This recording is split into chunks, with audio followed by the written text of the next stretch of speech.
welcome to Crime and Sports. Yay! Oh, yay, indeed. We're back. We are back. My name is James Petrogallo. I'm here with my co-host. I am Jimmy Wisman. We have a lot to yay about today. I got to tell you guys. A lot to yay about. A crazy, crazy story of wildness. Not unlike last week's crazy story of wildness with Ron LaFleur. Ridiculous. Hope you enjoyed that. The inverted mess of crime. And I realized, too, how I knew the last name was from Dodgeball. It was Vince Vaughn's character in the movie LaFleur. It turns out I was Peter LaFleur. The hockey player, there is a Guy LaFleur. I knew there was one, but spelled different. It doesn't matter. Same thing. Crazy story. If you haven't listened to that, go back to last week and listen to Ron LaFleur, because it's a story kind of unlike any other we've ever heard. It's like some ridiculous TV movie, which it actually was, but it's true. It's with crazy. A twink and a reading guy, and the whole thing's insane. But I hope you guys enjoyed that, honestly. If you did, I hope you got on iTunes and gave us 5 stars on there. And if you haven't done that, if you did do that, thank you, first of all. Thank you guys so much for the reviews last week. They help us out enormously on the business end. They really do. So when we ask you to do this, it's not just for make us feel good, make us have an ego. We don't need that. It helps us on the business. No matter what you can say to us positive, we're still miserable. That's not going to help. We're still going to be negative. We're going to hate ourselves anyway. So that's not going to help. But it does help on the business end, just a tremendous amount. So if you could do that, get on iTunes, give us 5 stars. You don't have to say anything crazy. Tell us you're following instructions, following directions, whatever you want to say. It really doesn't matter. It's just the 5 stars on the business end. It drives you up the charts. It's a really big deal. If that's not enough for you, if you love this more than that, and you're like, these guys give me damn near 2 hours of this so much every damn week with crazy research and lots of jokes, then you can get on patreon.com/crimeinsports, and you can make a donation to us. There's some cool rewards and that sort of thing on there. Or if you want to make a one-time donation, you're like, I don't want to give you assholes money every month. I want to give you a little bit here. From time to time. From time to time. You can get on PayPal, and you can do a one-time donation on there using our email address, which is crimeinsports@gmail.com. You can do that, and I'm telling you guys drive the show and keep for real. You keep it alive and you keep it going because it's honestly, we don't really make much on anything else off of this show. We don't make a lot on sponsors. We just don't. It's just the way it is. It's just we're not famous or anything like that. Network or not, that doesn't help us. That doesn't make it more lucrative financially for us. So you guys keep it going. You guys are the ones that are in charge of the show because you guys are driving us. So thank you guys. Let's meet our fella this week, shall we? He's a winner too. This guy, boy. That is another story where you're just like the whole time just like asshole. Just God damn it, this son of a bitch. Let's get back into the brain damage sports, as I like to call them. We did baseball, and we did cricket. Back into the brain damage sports, I like to call them: boxing, MMA, wrestling, football. These are the ones where you really get some insane, violent assholes with cricket. Issues. The brain damage is in the audience because you have to be nuts to watch that shit. Bored or English or something to watch that. I'm not sure. Or just which like one. you got fucking, I don't know what the word is because I apparently have it. Dementia. Dementia. There you go. If you can't remember dementia, that's a bad sign, I think, Jimmy. That means you possibly are afflicted, my friend. So let's go to MMA, brain damage sport number 1, honestly. Great. And boxing maybe beats it out slightly, but MMA guys are crazy, as we found. They sure are. And they're always a lot of fun for us, you anyway. You got to be for a crazy show. to do that shit. You do. You have to be a little bit crazy, like this fella here, Cody East. Or Cody Terry East is his full name. And full disclosure, I have to say, it took me 2 hours to choose between him and his brother of which guy to do. His brother, isn't that great? His brother will have his own episode, like Michael and Marcus Vick. This is worse because it's like, God, this is really 50-50. It's hard. Really, it's like he's a bigger asshole like this, but oh my, what a bigger asshole here. I'm telling you, I had to decide. This guy's brother will have his own show in the future. We'll do it like early next year or something. But this guy here, what a lunatic. Cody East, known as the Freight Train. Okay. In his fighting times, known as the Freight Train. Born June 29th, 1988. The craziness bubbles to the surface. Man. Yeah, he's a younger guy, this guy here. That's we did the 70s. We went back in time. We've kind of come back up in time. We went from like still in his 20s. The 50s to the 70s and 80s, and now we're going to come into today, like a radio station, from the 50s through today. Now, He's a shit radio station. That's a shit radio. Just everything. You never duplicate a song with 50s to today. It's weird when you hear Kanye and Dion back to back too. You're like, that's super weird. I don't think I. Earth, Wind, and Fire, followed by Garth Brooks. Coming up at 11 o'clock hour. 11 o'clock. This is the strangest radio station I've ever heard. What the fuck happened? The only people that would like this are middle-aged white ladies. They like everything. I just like all music. You fucking don't. I like that. Sometimes I want to dance, and then Garth Brooks comes on, and that's okay too. You're like, all right then. So we got Taylor Swift, followed by Bruce Springsteen, coming up. Followed by Bruce Springsteen. He's an athlete, Cody East. He's an athlete from the very beginning. Big guy, too. Grows up to be 6'3" or 6'4". It's debated somehow on that. 260 pounds. He's a big, big dude. Yeah. So's his brother. Big heavyweight. Coming up, just an athlete all around. He wrestles in high school. He plays football in high school. In 2004, I found... Good Lord, this is one of those ones where it was a lot of digging on this one to find certain things. I found he's from Albuquerque, New Mexico, is where he's born. He grows up in New Mexico. I found a bracket from a high school wrestling tournament from 2004. Okay. That was not easy to find for some New Mexico state championship tournament. Okay. Wow. Where he was, I think, a sophomore that year. And he lost in a semifinal match that year. He won a couple matches and lost in the semifinals to a guy who eventually came in third. Oh. So that's what happened to him in 2004. He lost to the bronze medalist. Apparently so, but he was only in 10th grade at the time. At the same time he's doing this, he's also playing fullback and defensive end on the Los Lunas high school football team at the same time. So he's a big athlete on campus, and like I said, he's a big guy, and he's a successful athlete for the most part. Sure. So he's a popular guy.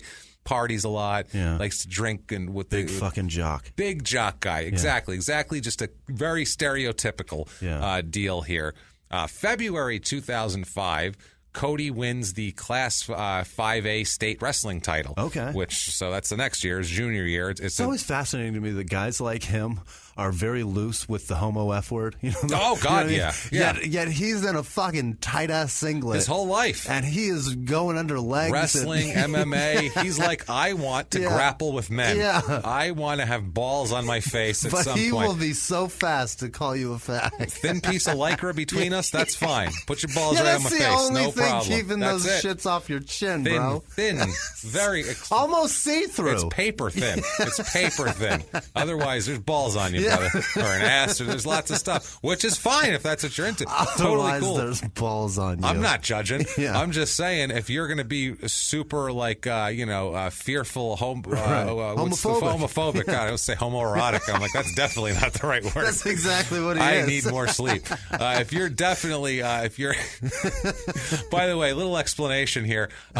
For our exhaustedness too, like I just couldn't think of homosexual. God, Jesus, I still can't think of the word. That's I couldn't even think of it because we had a crazy long night and we haven't slept at all. And I got married last night. James got married on like in between courses of meals. Pretty much. He's like, hey, we're going to get married. The steaks quick. are done. You guys want some steaks, some shrimp? I got the salad being tossed right now. But I'm going to get married. By the way, there's 11 people at my door. Yeah. My mom. Yeah, they're coming over. We're getting Sarah's married. Sarah's mom's here. So let's just, what do you guys say? Let's just fucking get married. So we did that.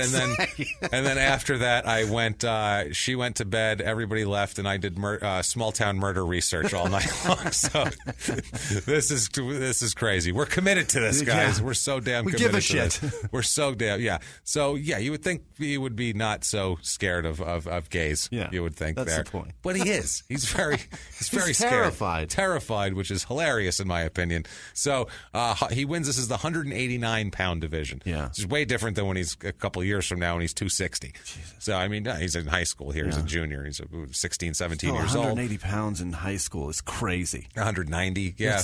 That's bananas. He's a big kid, man. He's just playing defensive end for the Tigers football team this year too. He's working his way up there. No, you're not getting past. He's huge, and he's crazy, as we'll get into also here. Yeah. Friday, September 16th, 2005. Cody has a little bit of trouble at school. Yeah, little bit of trouble, nothing much here. Yeah. He is arrested on a Friday morning at school. A little bit of trouble. A little bit of trouble. He's when your assignment's late. Well, that's when you're like sitting in a vice principal's office waiting to hear if you got to do Saturday detention. Right. He's hauled away from school in handcuffs. Holy shit! On a Friday morning on charges that he allegedly sexually assaulted a 15-year-old girl a couple weeks earlier. A 15-year-old classmate. The police detective Captain Charles Nuances says that 17-year-old Cody here was taken in while the team bus, the football team's bus, was leaving for a game in Las Cruces. They're yanked pulling his ass. away to head all the way down there, and they pulled him off the bus? They were getting on the bus, and they were like, whoa, yeah, you're fine. One you're of you doesn't fine. go. Number 28, get your ass off the bus. Let's go, jerk off. So they pull him off the bus. He is being charged with 10 counts of sexual contact of a minor, 4 counts of criminal sexual penetration of a minor, and 1 count of false imprisonment. Even voluntary penetration sounds aggressive, like we've said before. Yeah. Even please penetrate me sounds very horrible. aggressive. When you add criminal and sexual and minor to that, wow, is that a strong? That's a Long Island iced tea. That's a fucking, that's a strong one. Her dad was pissed. Her dad was the one that called the cops. You as a bet matter he of was. fact here. The alleged incident took place during a party at Cody's parents' home. Cody's parents, as we're going to find out through this, are just as big of assholes as he is, which is why they have 2 complete menace to society fuckhead sons. This is why. Parents like this fucking caused this. Stop being friends with your kids. They stop letting them have parties because between him and his brother for years, there's so many party time crimes going on. Your kid goes to school where there's hundreds of kids to be his friend. He needs a fucking parent. He needs a parent. Exactly. Get your ass home. Tell him you can have a party, but don't buy them all booze and let them do whatever they want. Don't be the cool parent. That's the problem here. It was apparently on September 9th of that year, following a Belen High School versus Los Lunas High School football game. This happened in 2005. According to the police here, the parents of the girl called the police about a week after the alleged incident, and a week later, after doing a little investigating, they pull Cody's ass off the bus, and they go, someone's not playing defensive end this week. The police said they interviewed several witnesses, including the alleged victim, and all had very similar stories of the goings-on that night. A warrant is issued for his arrest, and there you go. They pull his ass in. He is being held at the time at the Juvenile Detention Center in Albuquerque, and was supposed to make his first appearance in children's court on the next Monday because he's only 17.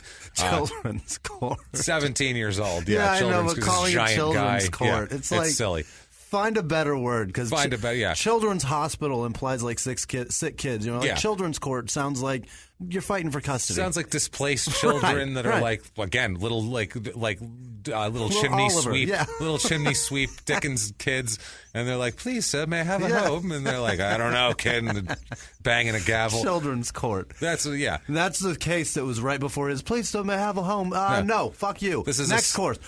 Rape. What the fuck is this? This is a 6'4", 200-pound man raping people at a high school football party. So this is way different. He walks in with a balloon tied to his wrist, and they're about to fucking try him for rape. For rape. Unbelievable. For actual rape here. A week later, he's indicted. He remains in jail. A week later, he's indicted on 15 counts of sexual assault. Like we said, the sexual penetration in the first degree, all the other ones. In addition to that, they also throw in a false imprisonment in there for keeping her, which is a 4th-degree felony. So a lot going on. That's crazy. That's a lot of shit popping off. 4 counts of penetration. Like, it's a lot of penetration. He was with her for a long time. Well, we'll get into exactly what happened here. He pleads not guilty, pleads innocent to all these charges. They're going to set a trial date later. At the time, he is suspended from all sports teams after allegations. Nice. He's in jail. It doesn't matter. Like, he's still sitting in juvie, so suspended or not, he's not playing. Kind of forced suspension. A little bit. He spends, from his initial arrest, he spends 36 days in juvenile detention, awaiting some sort of resolution for this whole thing. Over a month. Finally, District Judge John Pope grants his release, and placed Cody on house arrest. Under the terms of his release, he's required to wear a monitoring device. Sure. He's not going to school yet, though. They're having him have at-home tutoring also. Because he's about to be the coolest kid in school with a fucking ankle bracelet. Well, Jesus. I don't know. He's a rapist, so they might not be like, well, he did rape Sally, but that bracelet's pretty cool. But with kids, they're probably like, well, he's out, so he probably didn't do it. And not only that, kids are assholes, and they're probably just like, fucking Sally's a slut anyway, I heard. I heard she gave fucking Billy a hand job, so I'm sure she fucked him and everybody else. Like, that's how kids, they don't even think like, oh, maybe she's just over there and didn't want to have sex with this fucking guy. There was a girl in our school that we called Blumpkin because she gave blowjobs to dudes sitting on the toilet. Oh, that's what we called her. I thought you were going to say sitting on a pumpkin. No. I don't know why you said that. I'm like, where's the umpkin come into? I'm like, why are they sitting on a pumpkin? That's a very specific incident. Usually while you're taking a shit. That's the blowjob. That's a blowjob while you're dumpkin. And I don't know. I want a pumpkin involved in that in some way, shape, or form. Can someone chew on some pumpkin seeds? And that's what they called her. And everybody thought it was. And looking back, I thought it was hysterical. Now looking forward, I'm like, I don't want anybody calling my daughter that. That's fucked up. Yeah. And God, you know what? God bless her. That's a sweet girl. No shit. She's making dreams come true. She's making dreams come true, man. She's so nice. Yeah, we had a fart girl is what we had in our school. We didn't have that. There was this girl.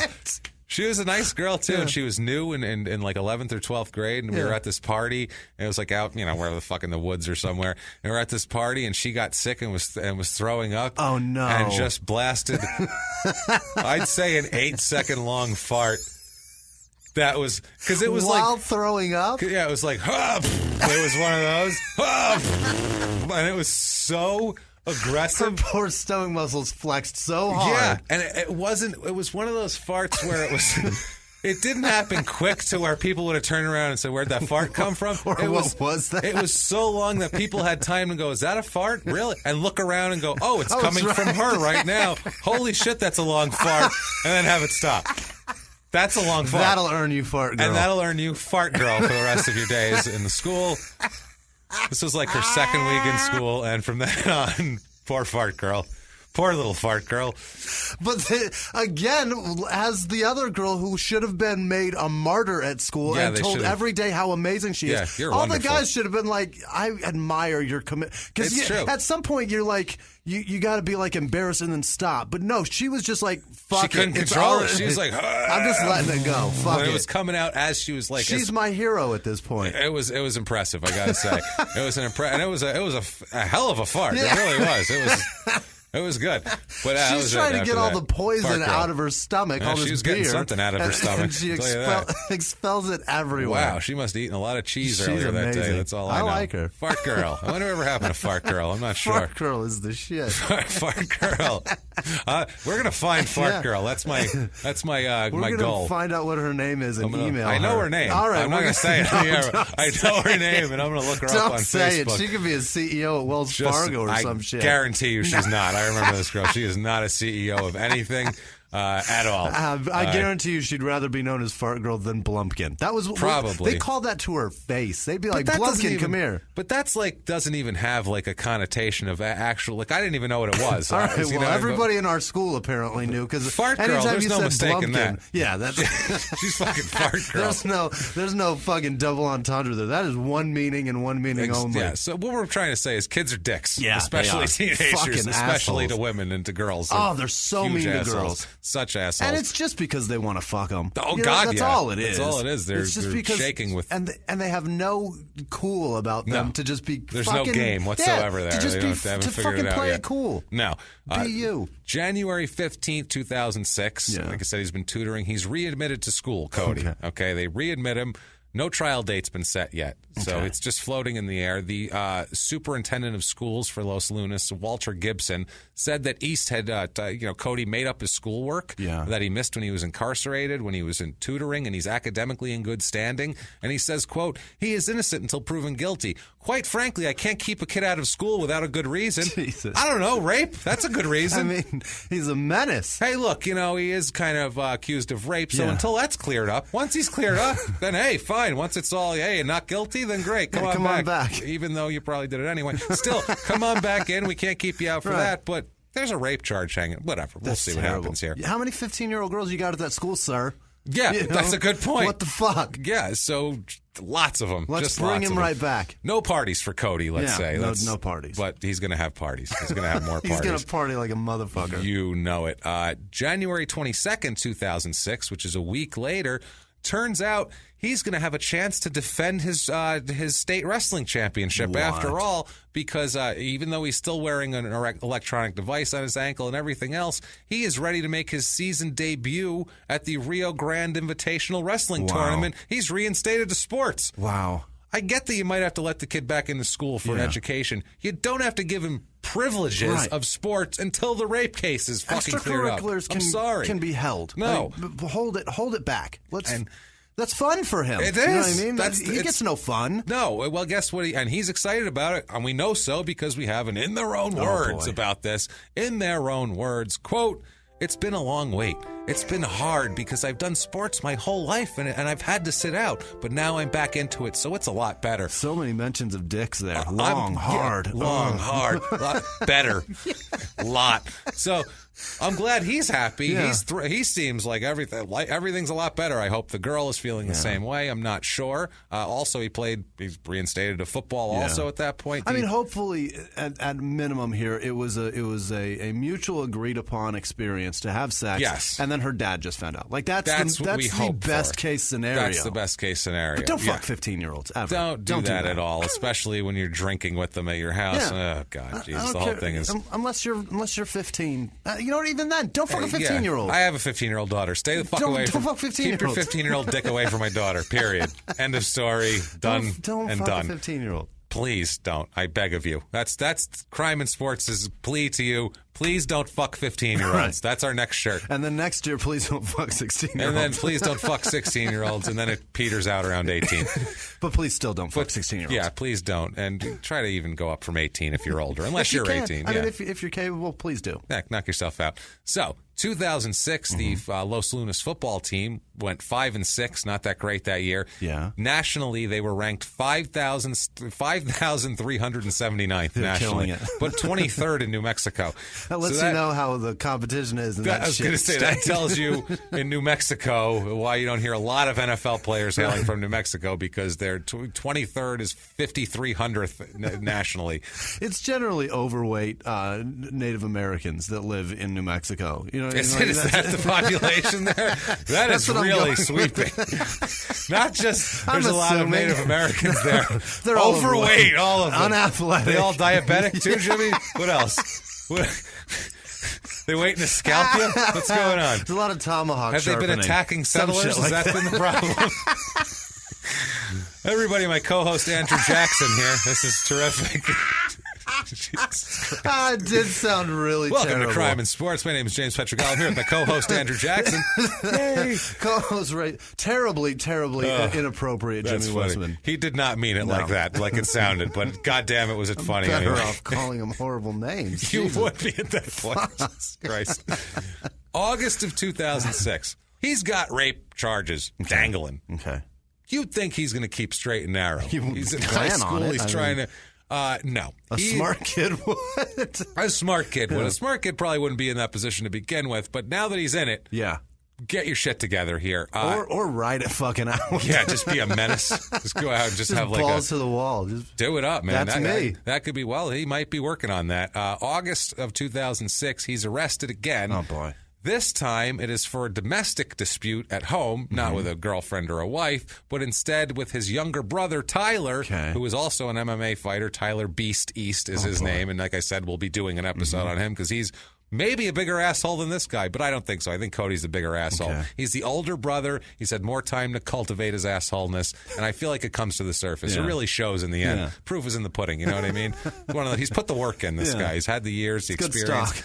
He's arrested for throwing a wrench at Tyler. Holy shit. Threw a wrench at him and during a fight. How does it accelerate to that? I don't know. These guys are nuts. And they're probably drinking, too. They drink a ton. When I was a kid, we fought with things and we grabbed a wrench. That's hardcore. That's killing material. Yeah, so he could kill somebody, but he throws a wrench at this kid and the cops come, and he also resists officers, too. So now he's a kid being arrested in his own home trying to fight back against the cops after he hit his younger brother in the head with a fucking wrench.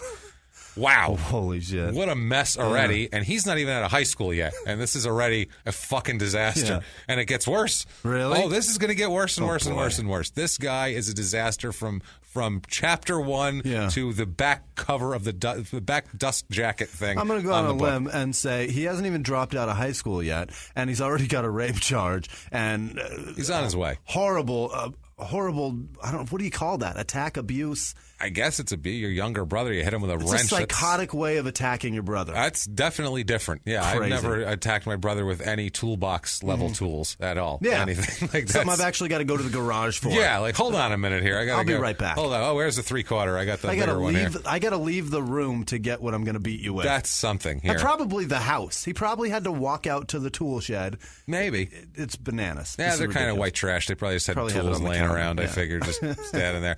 So August 28, 2006. Now, he graduated in June. He did graduate. In June. So August 28, 2006, he's bored. You know what I mean? This whole time, he's got to fight his brother. Imagine this guy sitting around for a whole summer in the middle of New Mexico somewhere. No. Awful. He is trying to get the court, because he's still got the rape charge hanging. It still hasn't been taken care of yet. He is trying to get the court to allow him to attend a junior college in Irvine, California. Leaving the state where he would be living off campus. Yeah. He's not even supervised there, and he would also have a chance to wrestle on the school's wrestling team. Yeah. So that's what he's trying to do here. But the silver lining is they get him the fuck out of this town. That's the thing. Can we get rid of this guy? But then, you don't want to be casting your problems off on some other poor, unsuspecting town. I guess during they had a hearing for all this. He's looking for a change of the conditions of his release. The district attorney, Beverly Taylor, told the judge that Cody had violated conditions of his release several times of the at-home release. A juvenile probation officer testified that Cody's electronic monitor had shown he was out of range for several minutes at a time on 4 different days just that month, and that he was reported out of range 2 months ago, too, when his parents said they claimed they took him to a hospital in Albuquerque. Yeah. So he's out of range a lot of his monitoring device, and so they're like, why are we going to reward this kid? The net on that has to be so big, too. Like, to get out of range, you really got to move. It's a house arrest, so I feel I remember I had a friend in high school who was on house arrest, and like he lived right near like a 7-Eleven, so he could go to the 7-Eleven, but he couldn't go to the back coolers of the 7-Eleven. Like he could only go up by the counter, and he would be out of range if he went over there? The candy and chips were like his limit of how far he could go away from his house. Like literally, he's like, I really want a soda, but I'll go to jail if I go get one. Get arrested for that Pepsi. I'm going to stick to Reese's Pieces for now, and like that's what he would do. I swear to God, he would ask us, thirsty. Can you go get me a soda? Because I can't go back there. And be like, all right. So this kid's an idiot, and he's going out, and he's probably hanging out with his friends, and I'm sure he's drinking. Of course. He's a fucking asshole. Back to State District Judge John Pope, the guy from earlier here.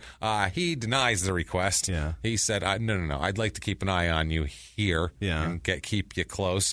He also said that he's not inclined to reward someone who had violated his own court order. Yeah. He's like, I ordered it. I did. You didn't listen, and now you're asking me for a favor? Right. Go fuck yourself, dude. You didn't have the decency to ask a different judge? Like, what the fuck? Yeah, what are we doing here? No, that's the one he got. The judge did agree, though, to consider. He also put in a request east. The judge said he will consider the request to work with his father at an Albuquerque construction company. Okay. Because he wants to go work there, which that's gainful fine. Employment. Yeah, go ahead. Nice. Go work, and that's fine. Trying to better himself. I'm okay with that. This is within, the judge said he'll rule within the next 30 days, and he does end up letting him work with his dad. Okay. So there's that.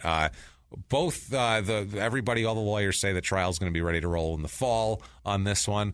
It doesn't happen until April of 2007. Spring? Jesus. So, it's like 2 years removed here. The sexual assault trial begins on April 16th.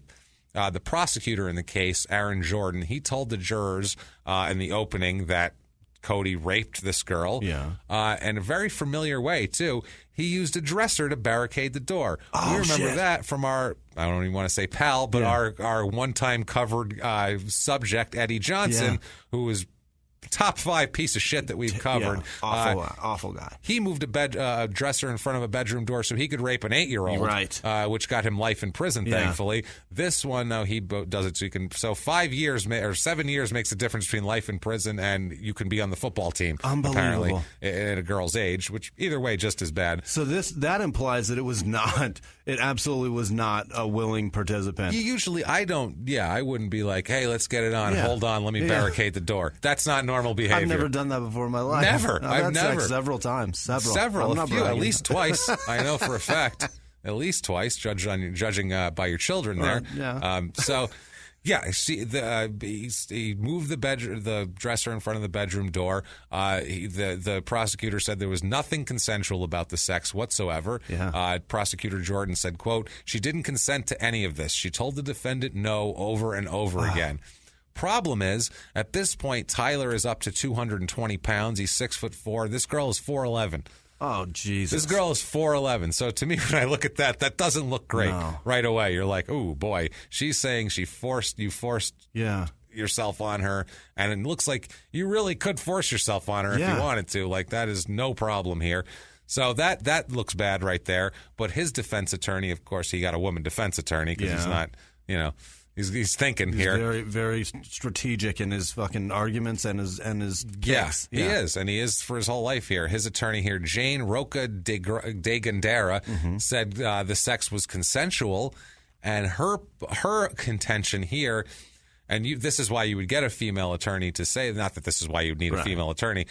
They're the same either way in terms of skill level, but a man couldn't say what this woman says in court. A man couldn't say that this girl is a nice church-going girl and made up the rape story to not piss her family off. A male attorney could not stand up in court and fucking say that. She you could, but you'll fuck your client pretty good if you do. A girl called a girl a slut. That's okay. He's like, look. She's supposed to be a nice girl, but she's a little hoary and didn't want to tell her parents about it. And it's like, oh, wow, that's quite the defense. That's interesting. Yeah, police. But a woman says it, and it's okay because they say it all the time. That's slutbag. Yeah, that's slutbag. Yeah, exactly. They can talk shit about each other, which I guess we talk shit about each other too. True. So I guess we keep it all in house. Let's do this, guys. Make fun of your own, everybody. Make fun of your own. Keep it on your own side. Keep it in your own pants. Right. So. Police here in the trial say that they not only claim that he raped her, they say he raped her several times over a several-hour period. What? Kept her trapped in the room, preventing her from leaving for several hours, and that's why you get the false imprisonment. And several counts, I assume 4. Yeah. I assume he probably raped her maybe 4 times based on the number of counts of forcible penetration and all this. So this looks really bad for Cody. Terrible.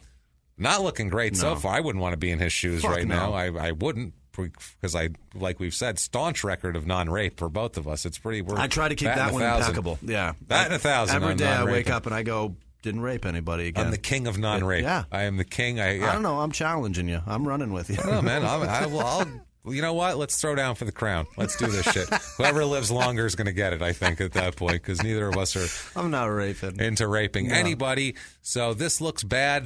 They have this goes to the jury. Yeah. They come back.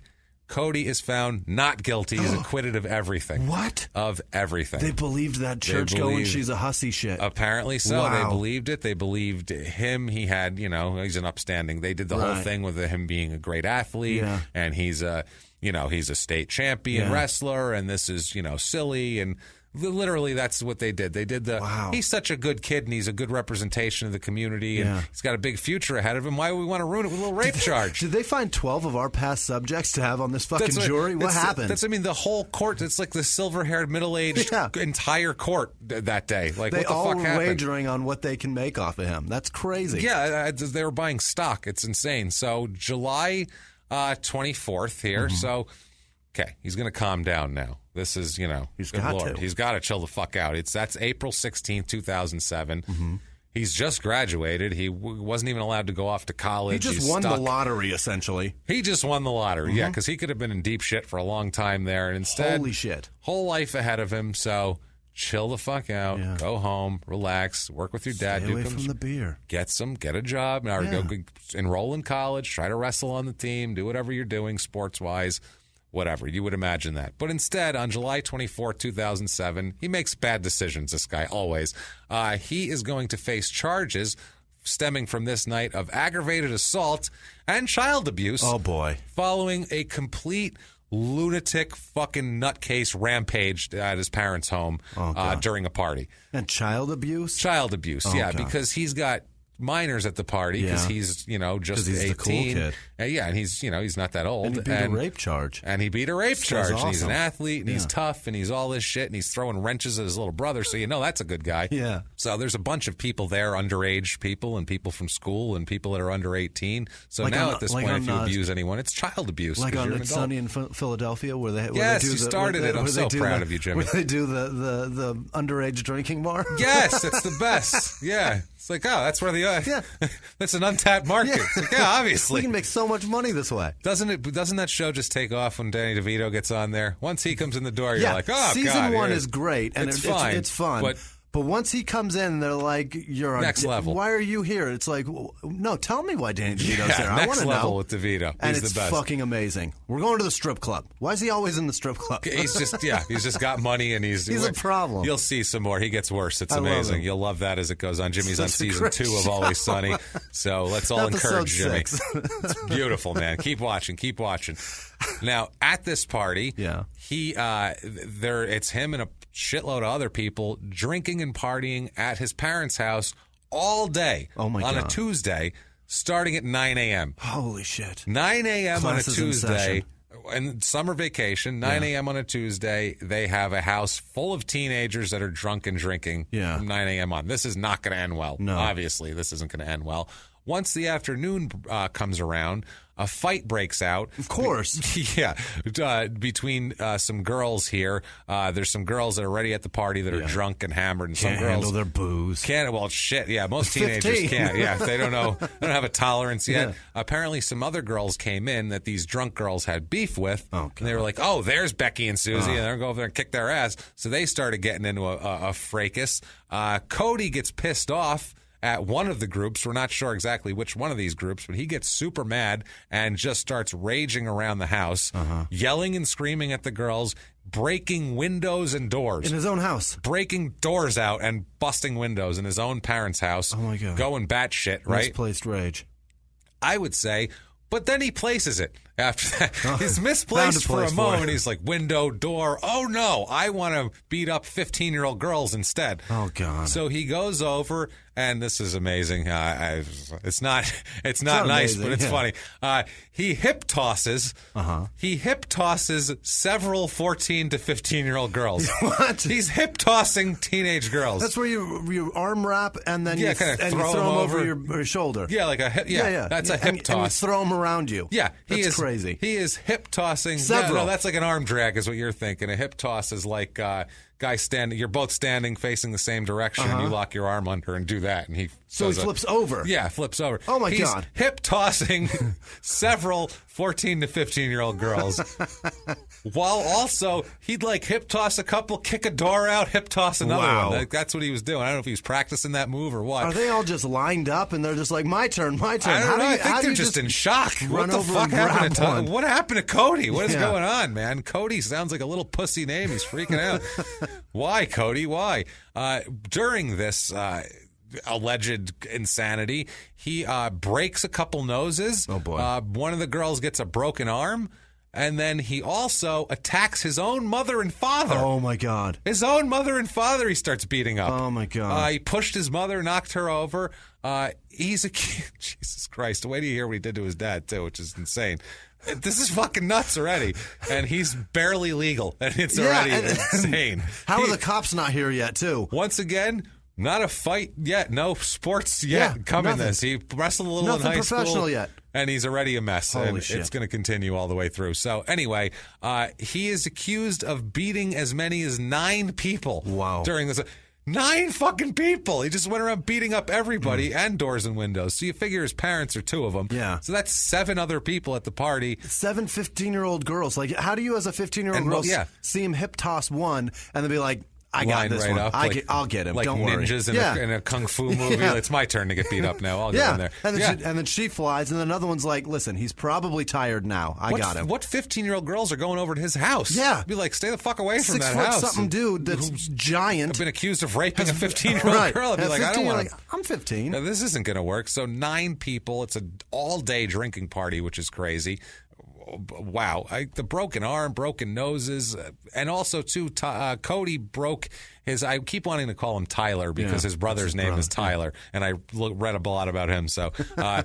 He also broke his hand in 3 places. Tyler did? Cody. Oh, Cody. Cody, okay. yeah. No, Tyler's not involved in this. He broke his hand in 3 places on doors, windows, and teenage girls. Holy Christ. And his father. And his father. And let's get into the father thing here. Valencia County Sheriff Detective Aaron Jones said, wow, quote, "We understand he kicked his father twice and stomped him in the head. While his dad was down begging for mercy, he evidently kept stomping him." Wow. So, yeah. Picture that as a parent, that you're trying to beg for mercy from your own child, who's a giant monster. Who's pummeling you with his feet. Because I figure he's breaking shit. The parents are like, what the fuck? He starts hip-tossing 14-year-olds, and then the dad probably came in and went, "Cody, calm the shit down." And then Cody? He starts attacking him, and he's stomping his head. You know the kind of aggression you have to stomp someone's head? You know how dangerous that fucking is to stomp a head? Fucking fracture a skull and kill somebody. It's frightening as shit. So somebody calls the cops, thankfully. Cops arrive. Yeah. When they arrive, Cody isn't like standing on the front yard like with his hands up waiting to be taken into custody. He is Jesus Christ. He is instead holding a knife out, not wanting to be taken. Of course. He's got a knife now. I picture the cops to kill him. I picture the scene, too. They show up. There is 14-year-old girls lying all over the floor, moaning, holding their bloody noses, going, oh, God. The father's like, the parents are trying to get themselves together, and he's in the middle with a knife. You have to show up and go, what the fuck? I should have taken the postal exam. This is ridiculous. Yeah. I should have got a different fucking job. I should have gone to college for sure. What is happening here? Why am I here right now? How did I find myself here? Wrong civil service test I took is what happened here. What the fuck is going on here? What he did was... He sat there with the knife for a while. They talked to him, and this tells you that he's a white kid in New Mexico. The fact that he is not shot, beating up a bunch of people and is threatening officers with a knife, and they're like, "Hey, Cody, calm down. Cody, put the goddamn knife down." If Cody. His name was Jamal and not Cody. I don't think they didn't even show up with tasers or guns out. They're like, "It's a Cody. We're good, guys. We're good. Code Cody. We're fine." That's what they call it. A white kid acting a fool. Code Cody. Hilarious. It's fine. He told the officers too that he wanted them to kill him. Yeah. He said he wants the deputies to kill him. Officers had to draw their weapons and not kill him, but eventually kind of get him to calm down with their weapons aimed out. At the floor, though. They're just like, look, Cody, it's out. Look, Cody, the gun's out. Look, I'm taking the clip out. I don't want any accidents, but listen, Cody. No magazine. Down. There's nothing in the chamber. Listen, Cody. Just put the knife down. Just put the knife down. So then they're mac trying. And cheese. Yeah, it's going to be fine, Cody. Everything. Get some mac and cheese. We'll get you some cookies, Cody. Everything's going to be good. And get chocolate milk, Cody. Chocolate milk. Yeah, come on. Get Cody chocolate milk. Nilla wafers. No Nilla wafers. Cody's thirsty. Hates those. He's thirsty. He's a peanut allergy. Put the peanuts away. He hates Nilla wafers. He hates Nilla. He likes graham crackers. Get him graham crackers. He dips them in the milk. What the fuck? It's wonderful. He's telling him that he wanted the deputies to shoot and kill him. Yeah. The whole deal, he basically goes nuts. They have trouble subduing him also because he's a big, giant, drunken lunatic, and he has recently started practicing cage fighting a little bit also, so he's got a couple of moves, which is where the hip toss came from, because I don't think that's legal in amateur high school wrestling. Right. I don't think you can hip toss someone or jump from the top rope. I think those are both banned at that point. WWE and fucking MMA shit. Both of those are banned at that point here. East has to be... Wow. I keep saying wow, and I'm going to keep saying it over the course because it's crazy. He has to be wheeled away from his home while handcuffed to a gurney like Hannibal fucking Lecter. Holy shit. They had to Lecter this guy. Like I said, imagine the carnage behind him, these girls holding their noses and all that. He's being taken away on a gurney. Two people have to be with him. Wow. One to hold him and one to push the fucking gurney. This is a scene, man, crazy. Right here. They take him he's going to be placed on mental health observation at Valencia County Jail. Probably wise, I think. He's a bit nuts. It doesn't seem like normal behavior. That's odd. We'll call it aberrant. It's aberrant behavior. Not great. Reckless. Reckless. So his parents here also his mom, Dolly, and the husband, Terry here, the mother and father, may also be facing charges, including providing alcohol to minors. Contributing to the delinquency. Fuck else would you get booze at 9 o'clock on a Tuesday morning while your parents are home? And what the fuck are they doing home at 9 o'clock on a Tuesday morning? Go do one of you go to work. Maybe Terry was at work and then he came home. We'll see. Police say that Dolly... This is the other thing. She didn't just go out and was like, here, I got you guys 2 cases of beer. Leave me alone. Dolly, the mother, took several of the girls with her to the store to pick out the alcohol for the party. Which kinds do you ladies like? Let's come an alcohol run, guys. Yeah. How pathetic are these fucking parents? parents? I don't want to get you something you guys don't like, so come with me. How pathetic are these parents that they need to... How do they not have any friends? They need so much that appreciation. Enabling. Yeah. And we've all been there, too. We all know that family that was like, the parents are too hang-outy with the kids, and it was all kind of loosey-goosey over there. The worst. Everyone's allowed to smoke in the house. Yeah. And people are like, they let teenagers drink. And you're like, those kids, it never works out well for them. Ever. Never. They are doing roofing in a hot climate in 10 years. Within the next 10 years. They're doing fucking roofing. It never ends. And I'm sorry if you're a roofer, but you know that job sucks. It wasn't your first pick. No, if you had any ambition, you would fucking move indoors at least. Put it that way. Any ambition. Any ambition. Just something to get off the fucking roof. Because you won't even make more working inside. No. You might make more on the roof, but just Jesus, won't have have some skin self-respect. cancer. Not only that, you won't be covered in tar all the time. You're not going to be covered in tar? What is wrong with you? Don't know where that came from. At least be able to bang your wife when you get home without taking a shower. You know, the first thing you do when you walk in the door, she's like, shower. Hold on, I got to scrape tar off of me. Hold on one second here.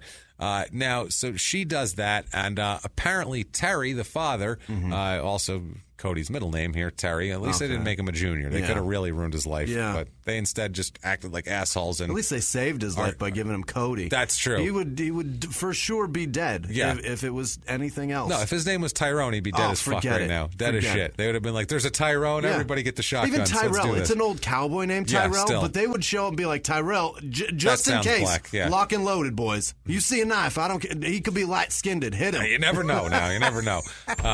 Luckily for Cody, he's excessively white. Really, really white and bald. With a crew cut. Yeah.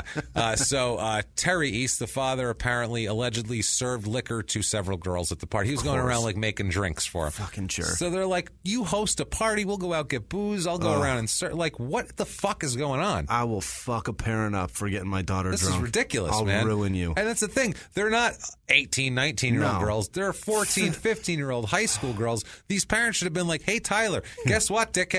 You're 18 years old. Right. Get a fucking job. Yeah. Get out of the fucking house. Find a place to go for college since you've been acquitted of this horse shit. You mean Cody?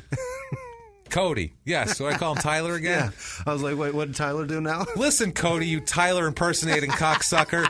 You get your shit together. You get out there. You get a fucking job. Do something with yourself. Go to college. Stop hanging. You realize you were accused of raping a 15-year-old girl. You know how you could not be accused of raping more? By not hanging out with 15-year-old girls. Stay the fuck away from 15-year-old girls. Wednesday, the July... Also, who's cool when they hang out with a 15-year-old when they're 18? Nobody. That's disgusting. I don't know what he was thinking. He just wanted girls that looked up to him, apparently. It's easier the younger they are, probably. The older ones are like, you're an asshole. Like, they're probably... They've gotten to that point already where they're like, I don't think... What a scumbag. Fuck you, dude.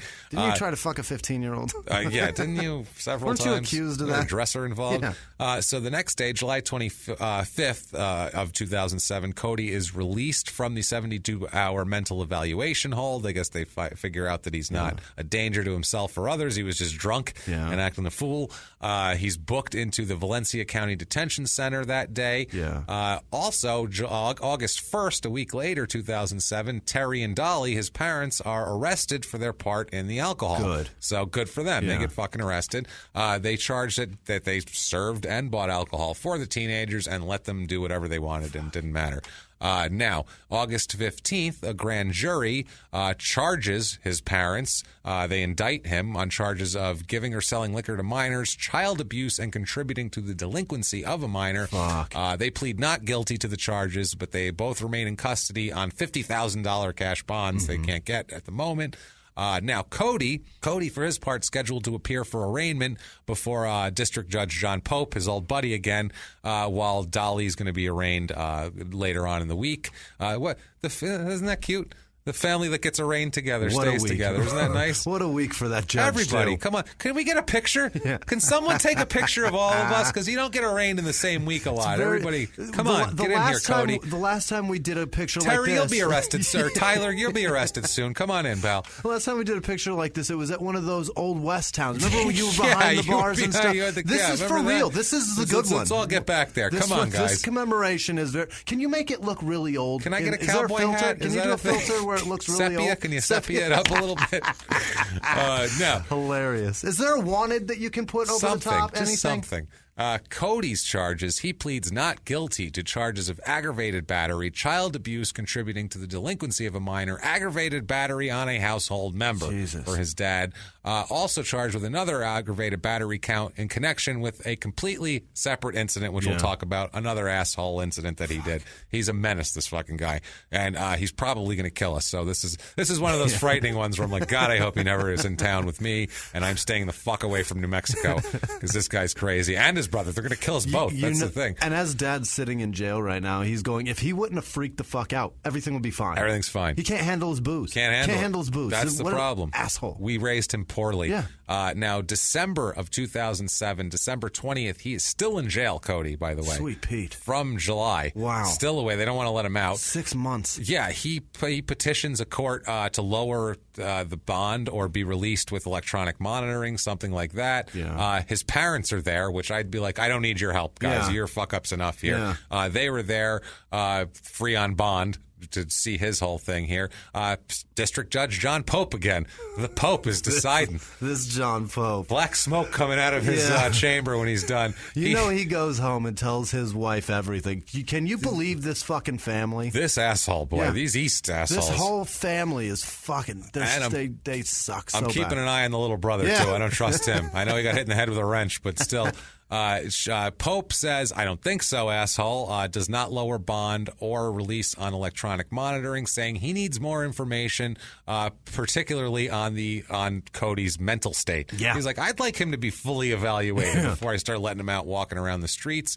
He said he might be open to changing Cody's conditions of release at some point in the future, but for now, take a seat, asshole. Yeah. Let's calm down here. Let's have a nice time out. Yeah.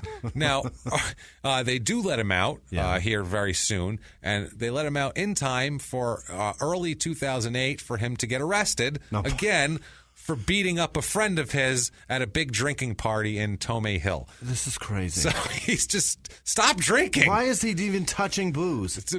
Why does anyone want to hang out with this fucking guy? How does he have friends? That's the thing. Yeah, like, I don't drink with Cody. No. Jesus, he's dangerous. You usually make you. friends at that age by drinking with them. No, how do you drink with a guy and be like, this is definitely somebody I want to hang out with? He's cool, dude. Cody's a cool guy. What a fucking menace. He's a psycho. Early April 2008, Dolly East, his mother, pleads no contest in 2 fourth-degree felony counts of giving alcohol or selling alcohol to minors, and several counts, including 3 counts of child abuse, that they dismissed as part of the agreement. So she just pleads no contest to the 4th-degree felony counts of giving or selling alcohol to minors. Now she's got a felony on her record. Now, April 18th, 2008, he has been, this is a mountain of shit so far, and he's still in the shit. And now he's, like I said, got arrested again for a drinking party. He's free on $100,000 bond and awaiting trial on assault charges here for the whole July incident with the hip-tossing young girls. But it doesn't matter because Alberto Leon, who's the chairman of the New Mexico Athletic Commission, said that Cody's license application for MMA fighting in the state was approved unanimously at their April meeting. More than one person. Unanimously. He said, quote, there were some discussions held in an executive session because they pertain to attorney-client privilege, but as far as the discussion that took place in the public meeting, there were no reservations. East was admonished, as all of our licensees are, to comply with our rules. Just, it's cool if you... Don't do it again. Don't do it again. Oh, if you get convicted, whatever. This is just like we've convened a panel of silver-haired middle-aged white men. Unanimous. So no one disagreed Not either. One. He said that he has not been convicted of a crime, so he has no grounds to deny him a license, which makes sense. But you think you'd be able to say, let's see how that assault case works out, and then we'll talk about a license. Hey, guys, he's been in jail a lot. He's been in courtrooms a lot. Shitload. How about when where there's smoke, there's fire? Maybe. Maybe we don't need him. I mean, the Bill Cosby thing, after like 6 or 7 girls, you're just like, a little ridiculous here. They all have the same story. Yeah. This Leon said, quote, the guiding principle was twofold. Number one, the limitations under our rules as to the things we can take into account in granting a license. Number two, the fact that East has not been proven guilty or convicted of any crime whatsoever. He said his manager, Tom Vaughn, who's Cody's fighting manager here, says that he is, quote, championship material in the octagon. So, look. In beer pong octagon, Jesus. Silver, baby. Yeah, I'm going to get you out of trouble. Jesus.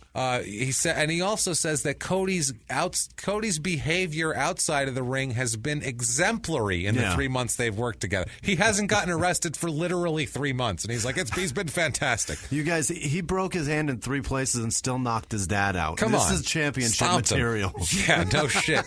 Vaughn, he's a fucking warrior. He can do it. Vaughn continued, quote, he's a great athlete, but it's not worth it to me if he's not going to show character as well. This guy's showing character. He says, quote, I don't want to give the impression that I don't care about what he did, because I do, but he's 19 years old, and so it's kind of a slippery slope when you start condemning someone for life at 19. I don't want to give the idea that I don't care, but I fucking don't. But I think he's championship material, so that's really what's important here. There's so many I don't want to be racist but statements going on. This is ridiculous. Leon, the head of the board that gave him the license, said, quote, he was very articulate and everything went smoothly. Vaughn is the coach. He says, quote, Vaughn is a highly respected and regarded manager and trainer in that discipline, and that was also very important to us. So he's got himself a nice, literally a silver-haired middle-aged white man came in and said, he's with me now, and he's good now. And they said, he's good now, okay. Good now. We gave him the silver gavel came out, and bang, bang. No more 15-year-old girls. No more. We got him. So he's doing so well. He's so good now that on May 31st, 2008, he is fighting his first fight at the UTE Mountain Casino in Towaoc, Colorado. Towaoc? How the fuck do you say that? Towaoc. Towaoc, Colorado. It is at King of the Cage. We talked about this company several times. This particular show is called Smashing Machine. Oh boy, which sounds like it's translated from Russision. It sounds like Robot Wars. Bot Wars. Exactly. Yeah. He's fighting Blair Silversmith, who is a pussy because his name's Blair. Blair. Well, you know what, too, and let's dispel any drama to this fight. Whatever. Blair's career record turns out to be 0-1, so we know what happened in this fight. Probably because he loses this fight by knockout with punches in 56 seconds of round 1. So this isn't for me. Blair is like, I made a huge mistake. I fucked up bad here. Just a giant. How dare I think this was my career? Giant miscalculation. I got other shit to do here. I'm gonna go. Cody, does your dad need more help on the construction site? Because I'll do roofing. I don't give a shit. I can turn a wrench. Jesus Christ. So July 2nd, 2008, a couple months later, his trial begins. There's a testimony from a neighbor of these teenage girls who were at the party, and they testified as to what happened. Neighbors, some of the teenage girls, everybody's testifying. They all testified to the fracas and the melee that we have talked about. Finally, on July 3rd, 2008, there's a verdict on this whole thing. The jury returns its verdict at 7:30 at night, so they stayed for the day, 4 hours of deliberation. All day event. This jury finds Cody guilty of child abuse, but acquits him on battery counts of his dad, because I have a feeling his dad said, no, drop the charges. Well, it wasn't up to his dad, but I feel like his dad could go up there and go, that part wasn't true. I didn't that, and then what's the jury going to do? But the child abuse, he's guilty on that. They found him not guilty of the battery, 1 count of aggravated battery on a household member, and deadlocked on 1 charge of aggravated battery with great bodily harm, which that'll get retried. We'll talk about that charge. Like I said, he faces a maximum of 10 years in prison on sentencing for this. So that's so deep. And he just started fighting. That's 1 fight he's had. He beat the shit out of a guy, retired him. Yeah. Retired a guy right away. Ended a guy's career. Ended it. Sentencing date not set yet. It'll happen. The judge sets a $100,000 bond until sentencing with two conditions. Cody is not to contact any trial witnesses and don't break any other fucking laws, you idiot. Stay away from 15-year-olds. Later that night, that same exact night, Cody's at a house party in Albuquerque. What the fuck? Drinking it up. What are you celebrating, asshole? Drinking it up. First of all, you're breaking one law. You're underage right away. You're drinking. You shouldn't be at a house party. You fucking know better. Complete idiot. And there's 15-year-olds everywhere. Everywhere. At this house party, it's on Gennaro Southwest in Albuquerque. That's the street. He is stabbed at this house party. Holy shit. So he gets in some kind of fracas with somebody and is stabbed. Nothing serious, but he's stabbed. Yeah. It's two minor stab wounds he has at this party. That's that night. Wild. July 11th, 2008, the district attorney, Lemuel Martinez, wants his bond revoked because of this whole thing. He said he's calling Cody a danger to society and saying he should be locked up. And he says just the reports of the booze should get him locked up. Yeah. He's not supposed to be doing that. No. You said obey all laws. He's not obeying that law. So no, we're still in July. His father in July, that Terry pleads no contest to one count of contributing to the delinquency of a minor, and he is placed on 18 months probation. Ooh. His father, Terry. If he completes probation, it's a felony. If he completes the probation without any incident, it'll be expunged from his record. So Terry can be fined there, the father. Now, July 17th, 2008, Cody ordered back to jail. Jesus. He's the gift that keeps on giving, this guy. I swear to God. He goes back to jail after violating conditions of his release by drinking at a pair of parties, because there was another party that we'll talk about here. Officers from the probation and parole and the Albuquerque Police Department told Judge Pope. Judge Pope is ruling over this again. This Judge Pope, is he the only judge in Albuquerque? That's it. He's just that's your judge, buddy. They told this Judge Pope that Cody admitted to drinking at least on two occasions, including the Albuquerque night in Albuquerque where he and his brother Tyler were hanging out. No wrenches involved, but they were drinking a shitload of beer and shots of hard liquor. Fuck. Don't give this guy liquor. No. This is like keep the tequila away from this guy. No booze, no beer, nothing. Yeah, this is crazy. Also, too, part of the revocation was the police reported that he'd been stabbed while drinking at the party that we talked about. You ever been stabbed? Yes. I have a stab wound scar on my back where I got hit with one. I blew up my hand before. I've had so much traumatic experiences in my life. That is the most... I know, that's the most white trash statement I've ever said.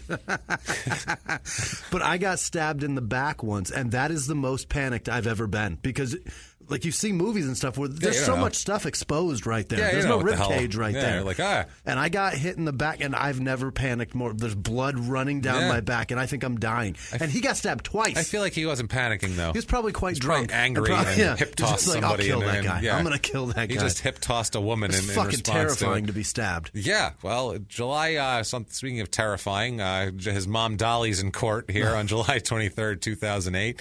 And another judge here, William Sanchez, imposes a sentence of 3 years probation for her. Jesus. Yeah, this is, wow. Well, because she took him to the store to buy it. Yeah, but we'll get into his sentence in a second here. But the judge said that if he could have, he would have given her the same sentence as the son. Like, you are just as fucking responsible. Oh, shit. That's what he said. If that was possible, I would do it. Now, October 22nd, 2008, a couple months later, now we have a trial for... Jesus Christ. Remember I said he had an unrelated charge of assault? Yeah. Well, here it is. He's on trial for breaking the ankle of a friend of his at a drinking party on purpose. How do you break an ankle on purpose? Snapped it while he was the victim. This guy, his name is Ramon Sanchez. He testifies. It's a 2-day trial. This is a big party. There's like 40 kids drinking at a party here. And he testifies, the alleged victim here, is that as it was going on late in the evening, as things tend to do as people get drunker, a bunch of people began to fight. Yeesh. Whole bunch of people, a little melee breaks out as sometimes happens at stabbed. drinking parties. And he tried to break up this fight between two girls. So Sanchez is trying to calm Cody down. Yeah. Cody is arguing. There's two girls that are fighting. Cody's in the middle of this whole shit. So Sanchez comes Always over. with the fucking girls. Always with the girls. I don't understand it. He doesn't fight a lot of men here except in the ring. Yeah. Out of the ring, I'm women only, Oh, pal. fuck. Come 15 on. and under. That's it. So as Ramon Sanchez tries to come over and break it up, he says Cody completely attacked him and got him on the ground and put him in some kind of move because he's been doing MMA and snapped his fucking ankle. Unbelievable. Like a lunatic. He didn't tap. He didn't tap. No, he didn't tap fast enough. The jury deliberates for an hour before returning their verdict. So that's just paperwork. Yeah. He is convicted on one count of misdemeanor battery in connection with the ankle breaking. Misdemeanor. He's found guilty of another count of misdemeanor battery, but he was acquitted of the felony aggravated battery and child abuse charges. Wow. So lucky. How lucky can you fucking get with this kid? That jury loved him. He should be in prison 6 times over already, and they just keep letting him go. He could spend a year in jail for this when he's awaiting sentencing because he's still awaiting the other sentencing too. He's got a couple of convictions hanging over him. Wow. November 6, 2008. Let's have a retrial. Yeah. Why don't we from that last acquittal or that last deadlocked? He has a retrial for aggravated battery with great bodily harm. This is for the drinking party. This is one of the girls. This is the broken arm girl, one of the hip tosses. Her name's Sally Apodaca. Her arm was broken. She told police and the court that Cody invited her over, and they drank all day. And then once these girls started arguing, he became angry and just started going off on everybody. Drinking all day. What's going on in Albuquerque? I have no clue. Fucking get it together in New Mexico. How do you drink all day in your teenage years? And give it to give liquor to children. Yeah. At some point, pass out, would you? What the fuck? No, 15-year-old girls going strong all day. They go hard. Yeah. For sure. Apparently, Sally tried to get in the middle of it and, say, calm down, do your thing. And he threw her to the ground and broke her arm for her troubles. They showed the x-rays to the jurors and all that sort of thing. And so the jury comes back and they acquit him of one count of aggravated battery with great bodily harm for breaking the arm. Broke somebody's arm. How I don't know. A bunch of witnesses saw it. She said it. There's x-rays, and they go, nah. Not him. Could have happened at another point. Not that guy. Yeah, there was a kind of a fracas, so it could have happened at another point. Like, probably caused by him. I can't imagine it was him. Wow. Jesus. Unreal. So December 19th, 2008 is sentencing for a bunch of this shit. He apologizes to the court. And he apologizes to the people he's hurt. He admitted he's had an alcohol problem for years, and that's his main issue. District Judge, our buddy John Pope here. He's back. Johnny Pope is Where back. the fuck? And you know what? In his defense, he should take Cody out for ice cream at this point. They've had like this they know each other mentor so well. relationship. It's like I've known him since he was just a kid. In his defense, maybe they're just like, you're going to be that guy's fucking judge forever because he's just going to come back. Look, we'll just stick keep with him. Giving him to Pope. Pope will handle it. Pope knows what he's doing. Pope's got it. Pope's got him covered. So, District Judge John Pope sentences Cody to 9 years in prison. Holy shit! You, sir, may fuck off. For sure. A good one. But he suspends all but 3. What? 6 of it suspended in case he fucks up again. He can tack more on. Oh my God. Whatever. But so he sentences him basically to 3 years in jail. So that's like just in case you fuck up, we can keep society safe. But I just gave you a sentence that I could keep society safe. But let's get, it was ridiculous. Also, too, Cody's already served more than 8 months in jail, which will be counted toward that. Okay. So he's got, a little over 2 years to do here. So, and this is fine. Not bad. He's been rolling the dice for a while here. He's been hitting 7s all the time. He finally fucked up. I mean, that's not too bad here. Finally with the snake eyes. Jesus. Finally. So he goes to jail. Yeah. He stays there. This is in 2008. He is in jail until January 2010 when he, by the way, what's he had? 1 fight so far? One fucking fight. One fight. I mean, unless you count the 7, 15-year-old. Well, he's had a lot of fights. But he's really fighting ones it he out. actually been paid for or actually count for something. Rewarded for. Cody is given probation and parole supervision in Albuquerque, so he's let out for that on probation, on parole, August 2010. So he's out. January 2010, he's out. Yeah. Free man. do your thing. He's on probation and parole, but he's still like there. So August 2010, you'd imagine he's going to stay on the straight and narrow and be fine. And no. 8 months later. No, he is arrested and charged with probation and parole violations for pending charges, including assault on a household member and criminal damage to property of a household member. If his family's not safe, who the fuck is? Domestic fucking violence here. Wow. And this is with a woman, I'm pretty sure. This is with a girlfriend. Okay. This is not his family. He pleads not guilty to both charges. Eventually, the state decides not to proceed with the prosecution. She might have said, I'm not cooperating anymore, which happens in a lot of domestic violence. Yeah. So... But it's okay because his parole is revoked and they shit can him back to jail for a little while. Just for having the problem. Let's calm down, As. Yeah, you shouldn't have any issues. Right. You should be the most upstanding son of a bitch on earth. Any opportunity for gray area, nothing blurry. You should be doing fantastic. Crystal clear. Fantastic. Sorry. Every day's better than yesterday. Fucking celebrate life every day. December 2010. So many graham crackers. So many. December 2010. Couple months later, he's released again under new supervision, and the new charges of the violations of parole and probation are dismissed.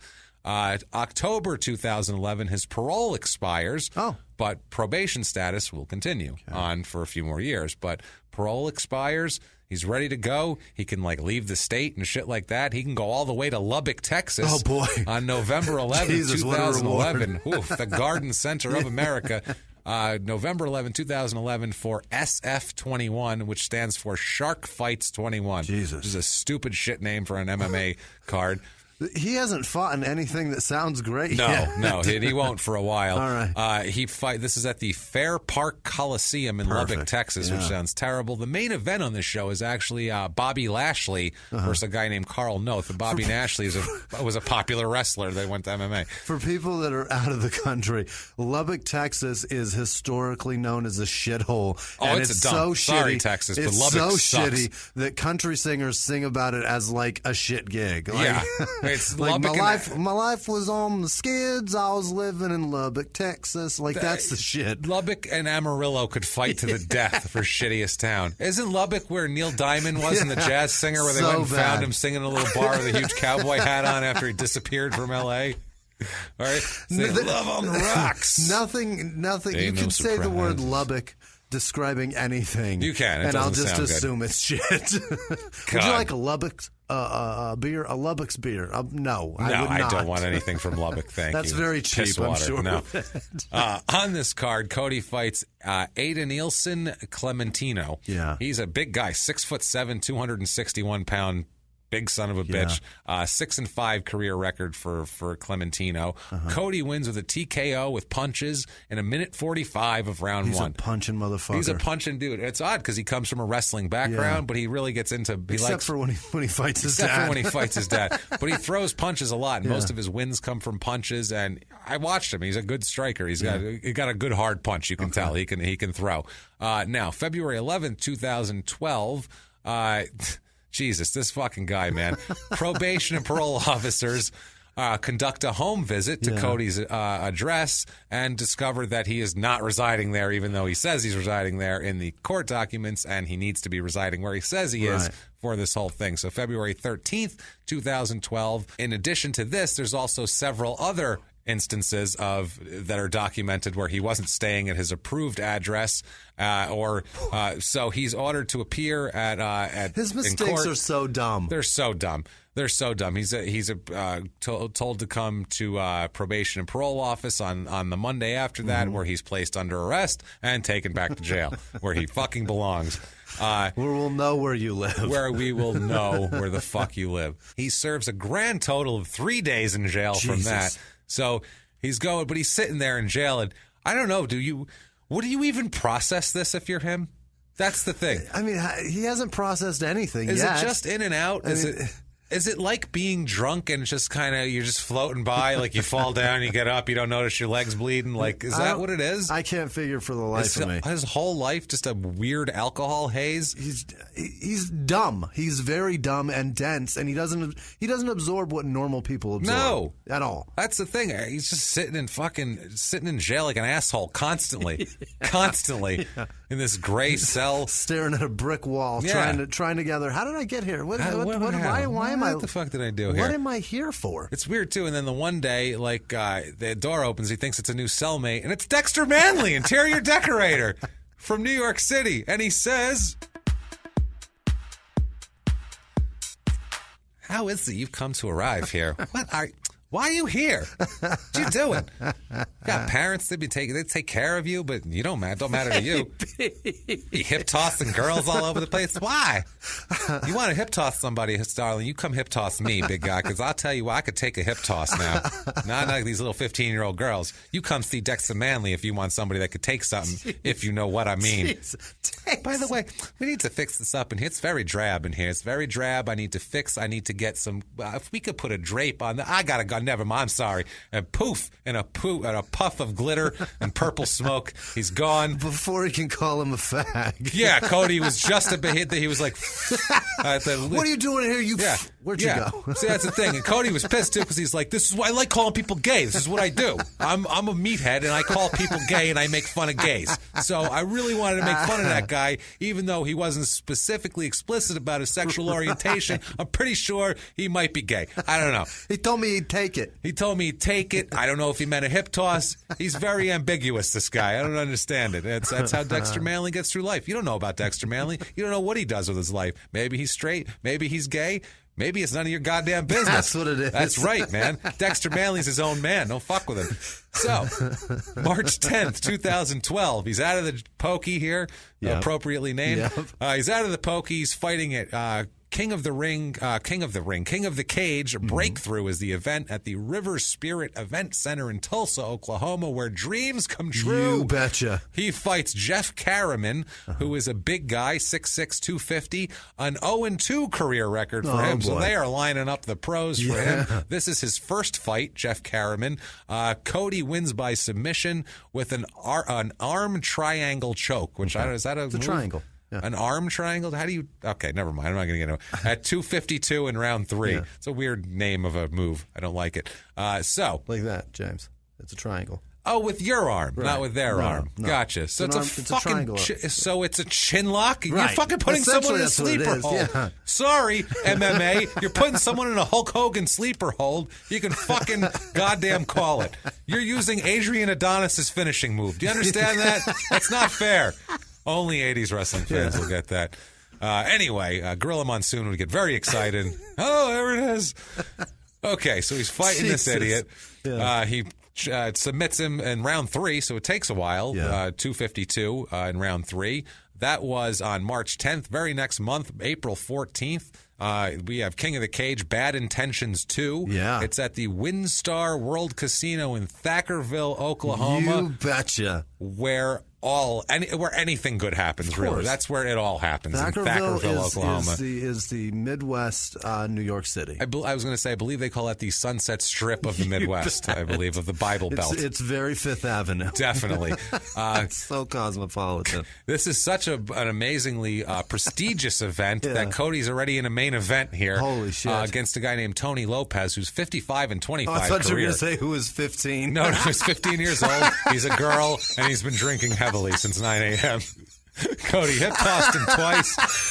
Was arrested by the cops and the fight's over. Hilarious. They called it a no contest. Tony Lopez is 55 and 25 career. He's a big guy, 6'5", 243. Cody actually loses this fight. 1 minute 16 seconds in round 3 with a TKO of punches. It stopped. That's his first loss. He has a daughter in 2012, which... Obviously, this guy needs a daughter. I want to give him control of fragile young lives, especially female. You really can call her Cody. God. Is this a junior? Yeah, well, if he had a son, he'd end up being a fucking rapist probably anyway, so it's probably better it's a daughter. Less likely to murder people. Know, this may soften him right up and be when he goes to throw a punch at a girl, he sees his daughter's face. You want to find out? Let's find out. Let's find out in a little while what he does. It's coming, don't worry. So you want to find out what happens? That's the greatest part. Yeah. We'll know it by the end of this. We're going to know. September 21st, 2012, at King of the Ring Heavy Duty. Mm-hmm. It's at the River Spirit Casino in Tulsa. He fights Kinney Spotwood, who's a 6 foot tall, 226-pound guy. That's a little dude fighting him, man. That's oof, man. He's a big guy to be fighting. 100 and how much? He's 226. Oh, he's only 6 foot tall too, right. So he's got a lot. He's got It's a midget. He's got 40 pounds and 4 inches on him. So that's a lot in the fight game. This guy is 3-2 career for Spotwood is. Cody wins by submission with a rear naked choke in 1:15 of round 1. So pretty much as soon as he could get his hands on him, he choked him out, and that was that. So there's an interview in 2012 here where, they're talking to him about his violence. And the question is, coming from that wrestling background, how much fun was it when you finally got to put your hands on someone? Shockingly, his answer wasn't, well, this wasn't the first time I put my hands on someone. I have hip-tossed young girls for years now. I'm very, very prolific at it. Let me tell you about this alleged rape that happened. Let me tell you.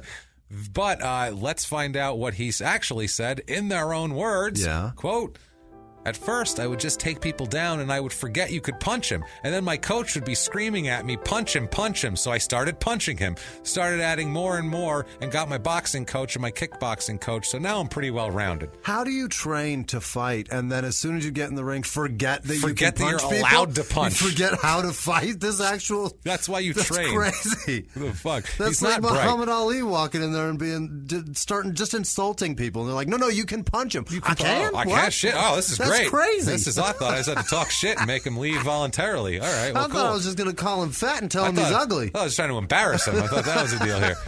December 8th, 2012, King of the Cage Unification. River Spirit Casino in Tulsa. He fights Clementino again, same guy.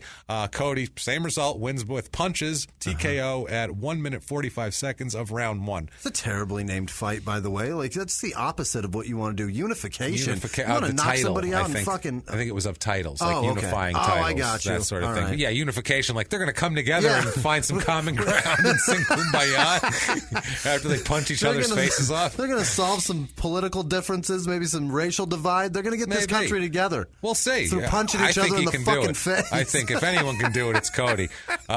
January 19th, 2013 at the Talking Stick Resort in Scottsdale. Oh, what? Which is barely Scottsdale. Yeah. The Talking Stick Resort in on Scottsdale. The fucking Indian reservation. Technically Scottsdale. Yeah. That's how they listed it here. It's King of the Cage Regulators. He fights Lolohea Mahi. Lola? Lolohea Mahi. Okay. Lolohea Mahi. I assume he is a short black man from East Compton? Coast City, I'm going to say, probably. He's clearly probably from Philly. not. He is definitely an island person. Yeah. This guy's 6-2-1 coming into the fight. He's actually still fighting Lolohea. He's 10-4-1 currently. All right. Cody wins in 3 minutes and 1 second of round 1 with a TKO with punches. So he's feeling good about his punching ability. Yeah. He's feeling cocky. So what's he do on March 23rd, 2013? He takes a crack at boxing. Get out of MMA, straight boxing. Fights at the Sunset Station in San Antonio. He fights Angelo Gutierrez, who's 2-1. Cody wins it with a first-round knockout. It is Gutierrez's last fight. He wins 2, loses to Cody, retires. I'm done. He's retired several people here. Big right uppercut knocks him on his ass. Wow. I mean, it was just looked outmatched, the guy. He's a legit fighter. He can punch. He'll punch the shit out of you, Cody East. No, he's a tough son of a bitch. May 25th, 2013, more boxing at the Pueblo Convention Center. He fights Joey Montoya, 9-5-3 lifetime. Wins TKO very, Pueblo, very Colorado, early again. Or like some Pueblo in Texas? I think this is actually New Mexico. Oh, okay. The Pueblo Convention Center. I think it's a city in New Mexico for some reason. June 22nd, 2013, King of the Cage again. He's back in the cage. He's done boxing for right this minute. It's King of the Cage, East versus West. It's the Sunshine Theater in Albuquerque. Did he fight Kanye West? I wish. God, that'd be great. Wouldn't that East be fun? versus West? That'd be brilliant. I would love that. Yeah. That would be amazing. This guy just drunkenly pummeling Kanye West while Kanye tries to tell Cody how wonderful Kanye is. That'll be amazing. Listen, you don't want to be hitting me because my face is beautiful. Right. Cody's Let me tell you about Beyonce. She's amazing. She's amazing. Cody's in the main event against Nick Rossborough. This guy I want to see beat because his self-given nickname, which we always love those, is, quote, the Slim Shady of MMA. Fuck you. Go fuck yourself. He's a big, fat, 6'5", 265-pound fuck with a 26-20-1 career record. There's nothing slim about you. Forget about Shady. Nothing. What the fuck? You provide shade, sir. That's what you do for shade. You don't. You're Fat Shady. Fat Shady. Fat Shady. Fat shade for giver. when it's sun out. You asshole. This fight goes the distance, 5 rounds. Cody wins by unanimous decision, and it gets him attention here. He's in there's a big article, the MMA Suns 2014 prospect highlights. Okay. So they're highlighting the next prospects for the big year. The number 9 heavyweight is Cody. They say about him, Cody can be super aggressive on his feet, especially early on in a fight. Often his punches come from his hips, so his punching technique would not be defined as crisp. Nevertheless, he is effective. There are so many places in there for them to talk about how he beats up girls. There's so many. His hip toss technique is solid. Fucking, what was the first sentence? He can be super aggressive on his feet, especially 15-year-olds when they're drunk. Especially when his father has provided him alcohol. Jesus Christ. Fucking hell.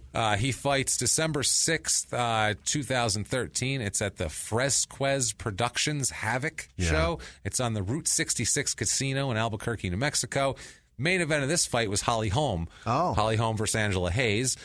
Cody fights Estevez Jones, who sounds like a blaxploitation movie character from the 70s. Doesn't he?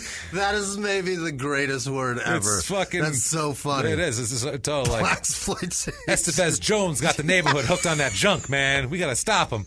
You know what I'm saying? He'd be selling that junk to everybody. Sold my little brother and it killed him. Estevez Jones. Died with a needle in his arm because of Estevez Jones. Estevez tries to tamper down the blaxploitationist by calling himself, his nickname is Quiet Riot. It's like, everybody calm down. Calm down, everybody. I'm going to name myself after an shitty hair band. Let's do it. I'm going to walk into We're Not Going to Take It. You guys ready? On the count of 3. We're not going to take it. He probably does, too. Yeah, you're goddamn right he does. 2 fights in a row. He's fought in Slim Shady and Quiet Riot in 2 fights in a row. It's amazing. Beating his way through the record industry.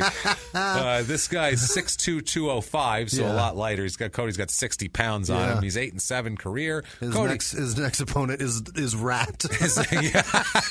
Next opponent is Winger. That's who he's fighting. The lead singer of Winger.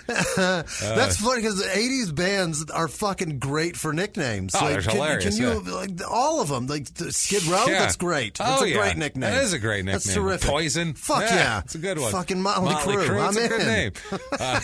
Cody wins by TKO with knees and punches. So he's fucking pummeling him with any limb he can throw. 1:51, 1 minute 51 seconds of round 1. By the way, this is blaxploitation Estevez Jones. He's going back to the neighborhood to sell junk because this is his last fight.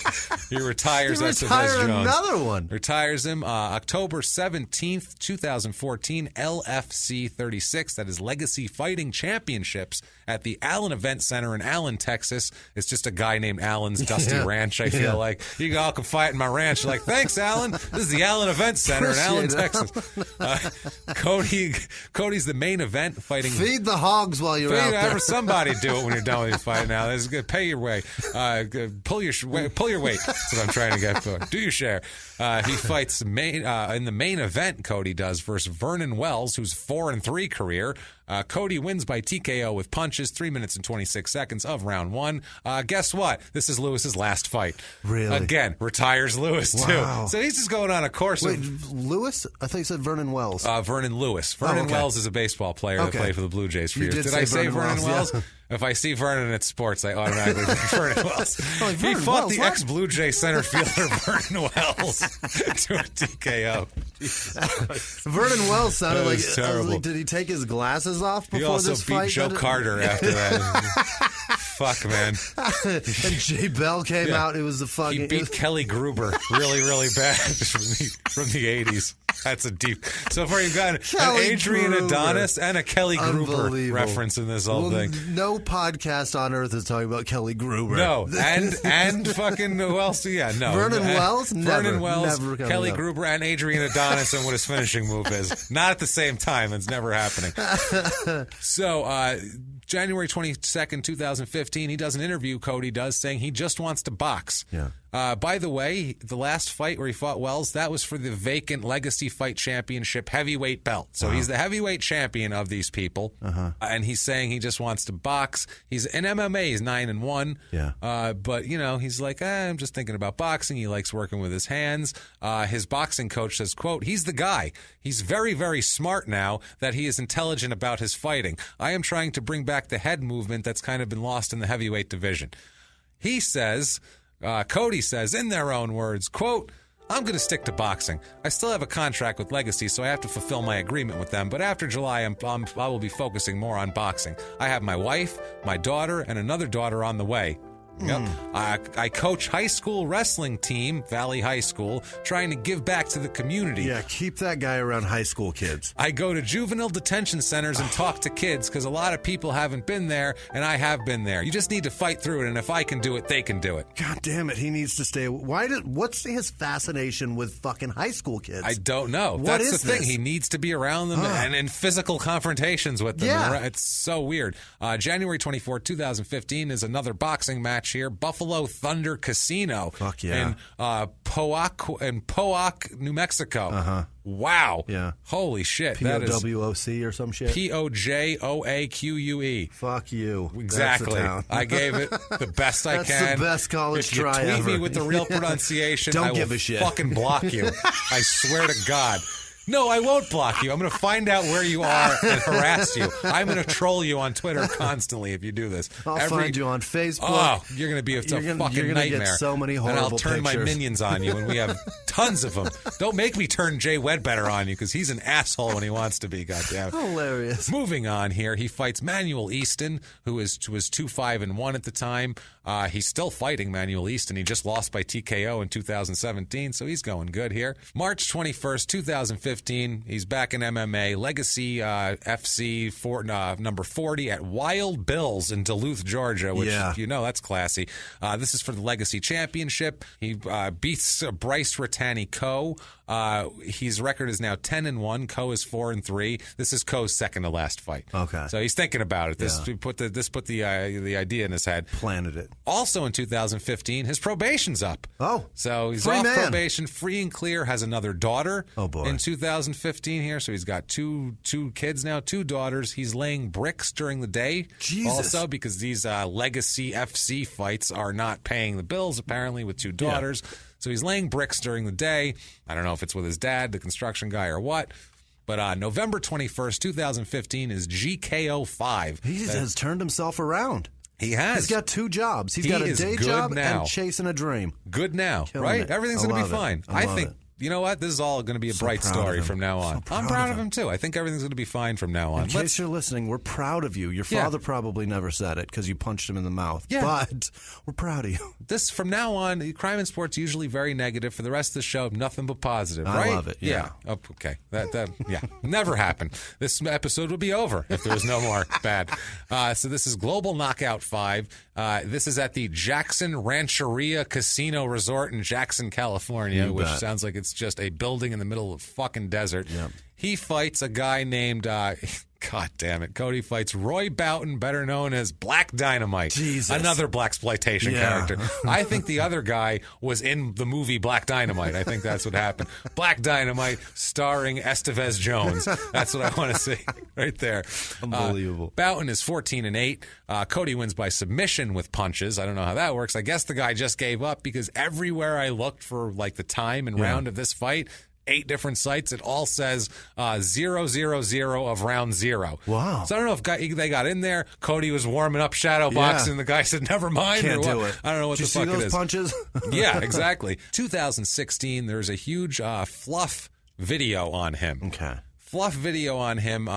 Coaches are praising him, saying, how is he not in the UFC? Everyone says the UFC guys aren't as good as him. The whole deal. Most of them don't have records like his. Like, deep like that. He has an, in their own words in this video, in their own words, quote, yeah, I've had some ups and downs. Got in a little bit of trouble when I was younger, 17, 18 years old. People counted me out, saying he ain't never going to be nothing. He's always going to mess up. I just stayed focused on my goal, show everyone I'm a good person. Okay. That's what he says. Okay. February 5th, 2016, LFC 51 Legacy Fighting Championships.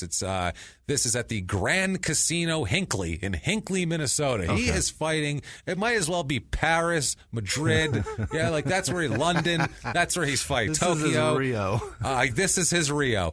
At this fight, there is a very special guest. Dana White is there. Dana White, if you're not a sports fan, is the guy who... President of the UFC. President of UFC. Owner, so if you want to be in UFC, yeah. This is the guy That's to the talk guy to. to impress. White was there filming an episode of his show Dana White Looking for a Fight, where he's looking for new fighters. Yeah. On the IMDb, it says about this, quote, when Dana White took over UFC in 2001, one of the new UFC president's first tasks was to scour the MMA backwaters, searching for undiscovered talent to sign to the UFC. Backwaters. The backwaters. Yeah, that's where you find them. He's going to be him, and he's going to be with his childhood friend Nick the Tooth. Oh, that's his name. He's got one tooth. Yeah, interesting. That's it. One.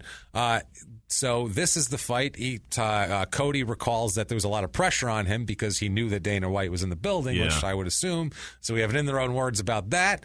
In their own words, quote, I had heard Dana was probably going to go out there. I fight every fight like I'm being watched. Every fight matters just the same to me. I went out there and performed and did what I did, and it got me the contract. I was lucky enough to fight and show that Dana White was in the audience, and I had a 40-second knockout. By the time I left the locker room, I had a contract. Wow. Maybe everything happens for a reason, because, yes, he knocks the shit out of this guy. That's the equivalent of a comic having somebody from Just for Laughs in the audience, and you get new faces. That's exactly what it was. This is against Kevin Asplund, who's a 260-pound guy here, who's 17-11. 40 seconds with head kicks and punches. Wow. He just pummels the shit out of this guy. Watch the fight. He pummels him.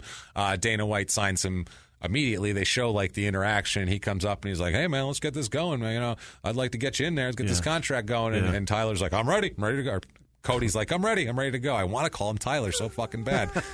So, UFC signs Cody. Cody is going to face, in his first fight, he's going to face Walt Harris, who's a 7-4. He's 7-4 in MMA total at UFC 197, which takes place in the MGM Grand Garden Arena in Las Vegas, Nevada. Undercard of who? Baby. It is the undercard of... John Jones is in the main event. Okay. You know that. So, John Jones is in the main event. He's going to be against Walt Harris in the undercard. Cody's confident. He says he's just going to start taking care of business in the heavyweight division. Yeah. This Harris guy is just first on the list, and then he's going to start working toward his goal of being the shit. All right. He says, in their own words, quote, I'm one of the younger guys in the division. I feel like if UFC wants me to come in here and clean up the trash, I'll do that. Holy shit. Whatever they want. If they want me to take out these guys hanging on by a thread, whatever, trash in the UFC for a while, I'll take them out. Last second fights, and move me up, I'll take it. If they want to move me up right away to fight these top guys, I'm ready for that too. I'm just here to show my place in the division and eventually one day take over. Wow. Yeah, he's calling his fucking opponent trash. Trash. He's calling a shot, basically. Yeah. He's pointing the center field wall here. Fuck yeah, he is. He starts training with John Jones, which I think makes him feel a little bigger than he is. Yeah. This event, by the way, was the first one that UFC wanted to hold at Madison Square Garden in New York City, but this was when it was going through the court process, and a judge had put a preliminary injuction, so they had to do it in Vegas. You should instead. never want to do that there anyway. In Vegas, it's like... so many people come there. You want that. I would want the Vegas lights to be fought under anyway. Why not? It seems like it's for gambling too. Now the audience constantly flips over. You'll never have the same people at your fight. Now, it's February 27, 2006. There are articles everywhere about why UFC would sign such an asshole. Yeah. Basically, like, why are you signing this asshole? Jason House, who's Cody's manager, responded to the article saying, "quote The UFC conducted an extensive background check on Cody before offering him an opportunity to compete in the UFC. Very good. UFC defends Cody. too. They issue a full response. It says, quote, from the beginning, Mr. East was very upfront with UFC regarding his past. In light of Mr. East's history, UFC had an independent investigation conducted into his past and current behavior. Included in the investigation was a response from East's former probation officer supporting his opportunity to compete in UFC and commenting that he would in fact be a good candidate. So they're saying he's completed many runs of rehabilitation and counseling, they go on to say, and they felt comfortable. The last sentence, UFC feels comfortable offering Mr. East the opportunity to compete in UFC. Yeah. I'm good now. UFC says fine. He's good now. Yeah, and they talk about a couple other fighters that were recently denied. One guy was denied in 2012, Travis Brown, because he had a 2008 guilty plea for fourth-degree assault and sexual harassment, which is way less than this guy did. And also there was another one where a guy was discharged from the Air Force for domestic violence and his wife, and they said, they don't really like the domestic violence thing. He had one that sexual harassment was dismissed? No. This was a guy who pled to a fourth-degree assault and sexual harassment. Oh, okay. Like 4 years before he was going to sign. And this guy was acquitted of fucking rape. And this guy was acquitted of rape, and these fucking fans are pissed. Yeah. Okay? There's some fucking irony here that pisses me off. So I get the fans. You want to see a good fight, but you want fearless fighting psychopaths. Right. But you want good, upstanding psychopaths. Yeah. You want good, upstanding citizens. Yeah. No. They're only crazy in the ring. No, sorry. You go out there, you get fucking beat up, you're fearless, you get a bunch of brain damage and walk around, don't cause any trouble. You want the fucking crazies. Yeah. Let them fight from prison. I don't give a shit. I'm serious. Let them fight. Give the money to the victims. I don't give a shit. Make them fight. Don't even fucking offer it. Just make them fucking do it. You want a guy that's walking around with padlock chains. Yeah. And then you're surprised that he goes fucking nuts in public. But at least that you're embracing the psychos. Right. This is bullshit. This is feigned fucking moralism where you're sitting there going, I want psychopaths. I really want to see him tear his fucking head off. They love it when somebody snaps somebody's leg or arm or somebody gets knocked out cold, but they're like, hey, I don't like that he grabbed a woman's ass, right? You don't care. You don't give a shit. You're watching these people give each other fucking brain damage. Fucking commit for to 5 your minutes shit. at a fucking time. Oh my God, Jesus, that just makes me so fucking mad because they don't care about anybody else, but they act like they do now. Because they can feel better about themselves. Go fuck yourself. Anyway, so Cody is 12-1 coming into this fight against Walt Harris here. Yeah. Harris is 7-4. It was pretty even at first. Harris is pretty aggressive in the beginning. They basically, it's just a brawl. These guys are going back and forth, back and forth. Harris hurts East with a punch and just gets him on the ground and starts whooping on him a little bit. Cody's attempting to defend himself, but he's eating punches like crazy. Yeesh. And finally, it's called off at 4 minutes and 18 seconds in round one. Ouch. Harris says he thinks he broke his hand, but pain is temporary and joy is forever. So he sounds like he is excited. Broke his hand on his fucking face. On his face, on Cody's big, stupid, bald head. Cody had a 9-fight winning streak coming into the fight. Harris made himself $20,000 plus a $10,000 win bonus. And Cody made $10,000 for the fight. So low. That does not sound low. That is, you need to be laying some bricks on the side with that. So, I mean, we're looking at this now. This guy, he starts out a menace to teenage girls, ruined his fucking school's reputation. Silver-haired, middle-aged white men disappointed them from the end of time. That Judge Pope has got to be super, he's got to be just disappointed in his whole entire existence. But now he's coming up. He's doing fine.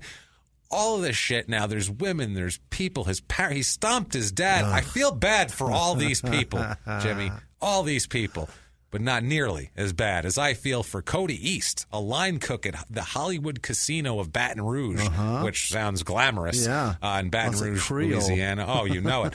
Cody East, a welder at JCV in Wichita, Kansas, which, again, glamorous. Cody East, a Winnipeg, Canada area accountant. He's an accountant at Grant Thornton LLP He went to the University of Manitoba. Or an acquitted rapist. Or an acquitted rapist. You never know. And you wouldn't know until about page 8 which one you were looking for if you were looking for a good accountant in the Winnipeg area. Jesus. You'd be like, you got to search deep. You're like, wow, my accountant's been beating people. He tried to rape a girl. He hip-tossed a 15-year-old. A 15-year-old. Good Lord. And finally, Cody East, owner-operator of a Meridian Lake Enterprises construction company up in Canada. Weird thing with Cody. He tweets, but his Twitter is boring. All he does is tweet like MMA shit. Yeah. Retweets it. A lot of retweets of MMA pages. A lot of just like tweets like, so-and-so versus so-and-so should be a good fight. Like that's boring. He doesn't do anything exciting. His last tweet is on May 16th, 2016. Okay. Since then, he's done nothing but retweet shit. Yeah. MMA shit. Just retweet. If you follow the same people he follows, you don't even have to fucking read his Twitter feed. And I'm sure they all do. It's all MMA shit. Yeah. His last tweet is cryptic as shit. I don't know what this means. It's just, quote, 7830-4877-4593. No clue what the fuck that number is. That's no like idea. The first 12 of his credit card. And if you have the last 4, you can do it. Or it's the last 12. You need the first 4. I don't know what the hell is going on here, but that's what it is. I don't know if it's like some sort of a phone number for like Africa or somewhere really far, another continent. Doesn't matter. On October 1st, 2000... It's a phone number a girl gave him that didn't want to talk to him. And he's like, who did this? I'm going to hip toss him. So on October 1st, 2016 is UFC Fight Night 96 at the Moda Center in Portland, Oregon. He fights Curtis Blades. That's with a Y, Blaydes. He's a 6'4", 265-pounder with a 5-1 record in MMA. This is his UFC debut for Blades. They fight. This is a nasty fight. These guys, they're up and down. Yeah. They're taking each other down. They're a good fight. Punching. Yeah, it's a good fight for heavyweights. It's active. Yeah. It's really good. By the beginning of the second round, they came out. They both looked tired. It was one of those where the first round looked like it drained them both. They're gassed already. Yeah. Cody lands a good punch, and then Blades takes him down and just starts pummeling Cody with punches and short elbows and just wailing on him in his face. Cody tries to get up. Blades is just short elbows to the back of the head like nobody's business. It's fucking legal. It's legal. Leaves a giant, big, nasty lump on the back of his head. This big, gross egg that I'm sure caused more brain damage than he already has. It's a TKO from elbows at 2 minutes and 2 seconds in round 2. So he is now 0-2 in UFC here. So he's not doing terrific in UFC at this very moment in time. He's, I would say that's bad. You're 0-2. You haven't exactly set the world on fire. Amateur, he's great, and in the lower ones, he's great, but he's losing to guys who aren't even that great here. The guys who are, mediocre fighters here.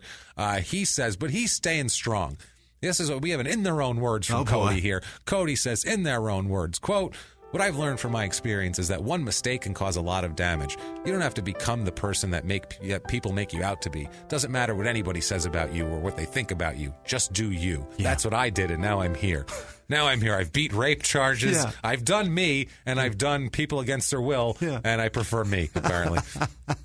Done people against their will. Jesus. Then he says, do you, boo-boo. That's his advice. Do you, boo. Yeah. That's his advice for the world. Thanks. You guys, Don't take life advice from this guy. Let's just say that. No. October 21st, 2016, 13 fighters are released from their UFC contracts, including Cody. He is out. He gets 2 fights, and they're like, nah, no thanks. Screw you. And a bunch of other guys that I've never heard of at all. Cody is depressed. Obviously, it's October 21st, 2016. This happens now. He's jobless. He has no UFC contract anymore, and he has a little problem on December 18th, 2016, when he has a big fight with his girlfriend at 2 o'clock in the morning. Cody's girlfriend locked him out of their home. They had an all-day argument, which I assume they've been drinking since 9 probably. He'd hip-tossed her a couple of times. All-day argument, and she feared that he would hit her. So she locked him out. Yeah. He broke in through the living room window. Oh, fuck. Aggressive as shit. Took away her cell phone and refused to return it, which is a crime right there. You're not allowed to do that. And accusing her of attempting to call the police. Yeah.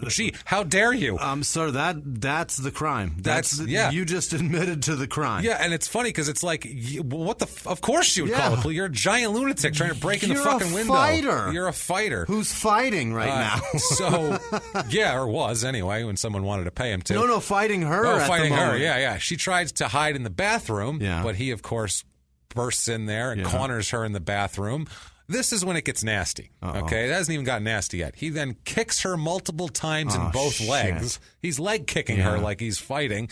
When she goes down, he knees her in the head. Oh, fuck. Slaps her in the chin, slaps her in the face, and then drags her. Okay. He also kicked a hole in the wall when he missed her one time. Fuck. So he's just aggressively swinging, going crazy. This is flashbacks of the drinking party in 2007 here. He then grabbed her by the hair, pulled her toward the front door, where he told her that she was going to leave with him or he was going to kill her son. That's what he said. Those are the options? Her 10-year-old son that lives in the house. Options. Yeah. Those are shit options. Come with me. I beat you and drag you by the hair, or I'll kill your child. Okay? So also, too, the son was there, and he backs the whole thing up, too. Yeah. He went and hid. Yeah. He said that he was in his room when he heard Cody say he was going to kill him, so he ran to the back of his bedroom and hid in a closet and waited for the cops to come. But before Cody could get into the bathroom when she initially ran away, she did get to call 911. Great. And, it's crazy, this 911 call, too, because I've heard it. You heard it? I heard it. Boy. It's not cool, man. We'll get into it in a second. The report also stated that the 911 operator, and we'll hear it in a little bit. We'll not hear the call, but I'll tell you about it. Said that there was yelling in the background. She could hear a physical struggle, and the caller was screaming for help, and you could hear a loud bang, and then the call was disconnected. Oh, shit. I assume that's him breaking in the door to the bathroom and him getting off. The next door neighbor of the couple said that after hearing all this banging and screaming, they watched a male, Cody, dragging a female out of the house by her arms while she was, quote, screaming and resisting, and forced her into his truck. Oh, God. Police arrive. Yeah. When they arrive, Cody and his girlfriend are in his truck, about to leave the house. Great timing. The police stop the vehicle here, and they see Cody driving, and they see her in the passenger seat, and they said that the woman was, quote, crying and seemed like she was in a physical struggle, according to the officer. She was also only wearing a tank top and underwear with a blanket covering her, so obviously she wasn't going out. No, that's a kidnapping. Yeah, Cody tells the cops that he and his girlfriend were just going out to get some coffee. Just going to go get coffee. In her underwear. We got a 10-year-old in the house. He said, quote, he didn't know why she wasn't wearing pants, socks, or shoes. That's out of his jurisdiction. I don't control what she puts on her ass. She can go in Starbucks like that, I think. Yeah, he said the two were in an argument, and he broke back into the house after she locked him out because it was his home. Right. And he said the hole in the bathroom wall, he did that the day before. So that's fine. Perfectly reasonable. That's perfectly fine. Everybody does that. He also said that he was unaware that his girlfriend was injured, and oh my God, and quote, if he had punched her, deputies would know it. That's what he said. I'm a fighter, you guys. Yeah. You'd know it if I hurt somebody. When confronted about lying to deputies, Cody stated that nothing happened. That's it. He said nothing happened. I don't know what you're talking about. The case was currently it's open and currently under review, and they're talking about proceeding with the charges, and they proceed with 3 felony charges. He's charged with aggravated battery against a household member, great bodily harm on that one, aggravated assault against a household member, and false imprisonment. He's released on $30,000 No terroristic threats even for he's wanting gonna to kill your a 10-year-old? Son. Unbelievable. So this 911 call, she said she was hiding in the bathroom while he was trying to break in. He said that she threatened her with physical violence because this was before he came in rage that she was on the phone. She said, quote, he said he was going to break my face. I'm hiding in the restroom. Please, I have my son here. She pleads with the 911 operator to not, this is so sad. I feel so bad for this woman. She pleads with the 911 operator to not have the police tell Cody that she was the one who made the call. She said, just please say it's somebody else. She said, quote, can you just say that they heard people that were really loud? I'm scared that he knows I called. Oh, Jesus. She's fucking he should be scared that the cops are coming and they're gonna they should be fucking lumping him in the back of his egghead with nightsticks all the way to the goddamn station. He should already feel like a piece of shit trying to break down a bathroom door. Unbelievable. She seemed to put the phone down when he was coming in. She told the police that he broke into the restroom. She screams, quote, he's breaking in, please, oh my God, he's opening it, I gotta go, please. And that was when she hung up. That was the loud bang because he's coming in. That's how scared this poor woman is. She's drug out by her hair in fear of life of her son into the car. What a fucking... In her underwear. And have this guy going, we're just getting coffee. That's what a sick fuck he is, too. Calm as can be in front of the cops. He's like, nothing happened. We're just going to get coffee. I don't know why she's got no pants on.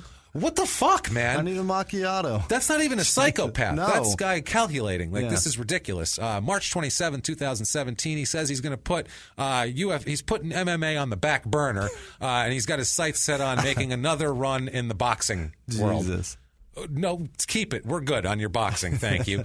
He does have a testimonial up at the Red Phoenix Acupuncture Clinic. What? In Albuquerque, they have a huge testimonial from him about how great their acupuncture is. It's like, I don't want him advocating for me at all. Anything that he buys, I don't want to buy.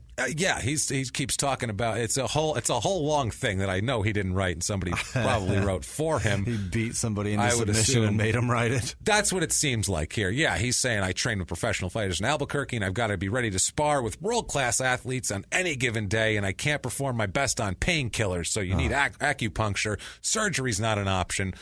Holy shit. Have you had acupuncture before? You got to wait a couple of days after that shit to go sparring because you're tender. To say I would least. imagine it's hundreds of needles, and you feel great, but you're sore, you're tender. It sounds terrible. I don't want to go box after that shit. No, it sounds awful. So this fucking idiot's doing testimonials for who would want this guy's opinion on anything. Yeah. So he is currently, because this was so recently. This was December of 2016. This is still going through the courts. He's charged with these things, and we'll see what the hell happens with it. We'll see. We don't have a resolution on it because it hasn't been resolved yet. But I can tell you that he was an asshole from day one, and he's still an asshole. Literally like a pending case asshole at this point in time. Cody East is a fucking mess. It's pretty awesome that you picked this one this week when we have the McGregor and Mayweather fight. Gee, it's almost like it was planned that way, huh? It's a fighter. It's an MMA fighter that's going to box, and it's a little Mayweather with the woman punching, and a little McGregor just being an idiot. Almost like it was planned that way. Jesus That's Christ, so would you weird. look at that? Yeah, so that is Cody East, and like I said, we'll get to his brother Tyler at some point in the future. But that's Cody. Now. He's a mess, this Cody. Until the update that's coming. We'll give sure. you. When we will update you when he's hopefully convicted of that crime and he can, I don't know, box from jail, like we said. Maybe we can do that. If you like that show, like we said before, please get on iTunes. You can give us 5 stars. Just tell us you're following instructions, following directions. It helps us out tremendously. Huge. That is not enough. Please, patreon.com/crimeinsports. We appreciate it. Every penny is immensely appreciated, more than we can tell you. Yeah. Also, you can go to PayPal if you want to make a one-time donation there. You can use crimeinsports@gmail.com as our address. We have a great list that Jimmy's going to go over in a second of all these awesome people who have been so nice to us this week. So great. Amazing. If you want to get a hold of us otherwise, we are Crime in Sports on Instagram and Twitter, Facebook.com/Crime in Sports, and of course, crimeinsports@gmail.com. If you want to do that, Jimmy, hit us with the list of these wonderful, heroic human beings. Holy shit, heroes. Such a list of heroes. I'm telling you, many you have no week. idea. From Tanya Ashton to Carmen Ybarra and somebody named Relevant. Don't know. I love it. Hey, I like it. Martina Liwalonga. She's one of my favorites. She's terrific. She's so cool. Thank you. Whitney Alexander, Danielle Belusi, Salvador Carmona, Rochelle War, Barbara Pigani, Lil Buckaroo. Digging that one. That's pretty fun. That's pretty interesting. That's very clever. I That's like that. Yeah. Ashley Voduti. It's got to be. Dana Grayson, Jonas Schmitz. Jonas Schmitz. Hey, he's got the Schmitz. Jesus, how did that hit me? So I don't know. You're delirious. Yeah. Jennifer Dedrick, Gretchen Oswald, Jennifer Dedrick, or Dedrick, one of the two. Yeah. Jenny Langist, Jordan Neverez, Jay Ringgold, the American hero, William Trendle III, he's a junior's junior. I did that a lot. Yes. Ethan Williams, Laura Webb, and Megan Strapel or Strapple? Peck, I think. Strapik. Yeah, Strapik. Yeah, Strapik or Strapik. Either way, she works for BuzzFeed, and she wrote what a fucking article. She included us in her top 5 true crime podcast. Crime and Sports was number 2. Right. And Small Town Murder was number 1, baby. So, Megan, we love you so much. Thank you. And she donated to us also. So sweet. She's our hero this week. Yeah, Thank you. Not so nice of us. So nice to us. Thank you, Megan. Definitely. We're not nice at all to anybody. Gabrielle Rabuccio, Chris Brown, Abby Jubert or Joubert. I hope it's not Jubert. I want it to be sounds Joubert. like a neo-Nazi video game. He was playing Joubert with me. Sounds very Let's bad. play some Joubert. Yeah. We got a Joubert tournament. Linda Prast, who is our lawyer and jogger extraordinaire. She's fantastic. Thank you, Linda. She sent us a gift card for Dairy Queen to get some fucking cheeseburgers. In addition to her donations and all of her other help. Thank you, Linda. Thank you, Linda. You're amazing. Paul Kruk and Jess Landgren over in Australia sent us another donation. Thank you, Jess. Thanks, Jess. Really appreciate it. Ricky Dickey. Best. Ricky Dickey. Kimberly Wilkerson. Somewhere there's an empty NASCAR.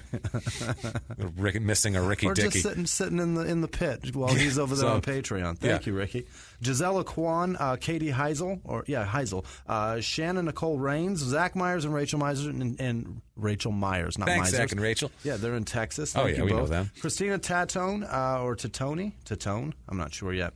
I'll figure it out. Shane Swanky, Ron Beleza, Luis Santos, or Louis. It's probably Louise. We'll go with Louise. Luis Santos. Brandon Lee, Sid Early, Rachel Howard. Rachel's terrific. She's always on Twitter. Yeah. Thank you, Rachel. Thanks, Rachel. Karen Morgan. Thank you all. Guys, thank you so much. You guys... It's everything. I can't tell you. The show continues because of you guys. We can do this. We'll be and here we next week because of you. Because of you guys. So thank you guys so much. You're the ones pushing it. Like we said, it doesn't matter if we have a network or anything else. It's all about you guys. It really is, because nobody else is doing shit for us. So thank you, except for Megan Strapin. Megan's giving it hell. Thank you guys so much. You've done everything for us. We really, really appreciate it. Jimmy, where might a nice individual go who would want to talk to you? You can find me and call me an asshole at Wisman Sucks on Twitter, Instagram, and Snapchat. Find me, interact. It's great. The snaps and the tweets, all that stuff keep me going. And I really enjoy interacting with you guys. So thank you very much. And find me and let's fucking hang out. Definitely. And I am at Jimmy P is Funny. You can find me there. Or, like I've always said, don't be a hero. You can just cut and paste my last name and find it on Facebook or whatever like that, and we will hang out and talk. But, guys, this has been a wild week, as usual. We've had a few wild ones. Next week's going to be no exception. So I got to say, live from the Crime and Sports Studios, we will see you next week. Bye!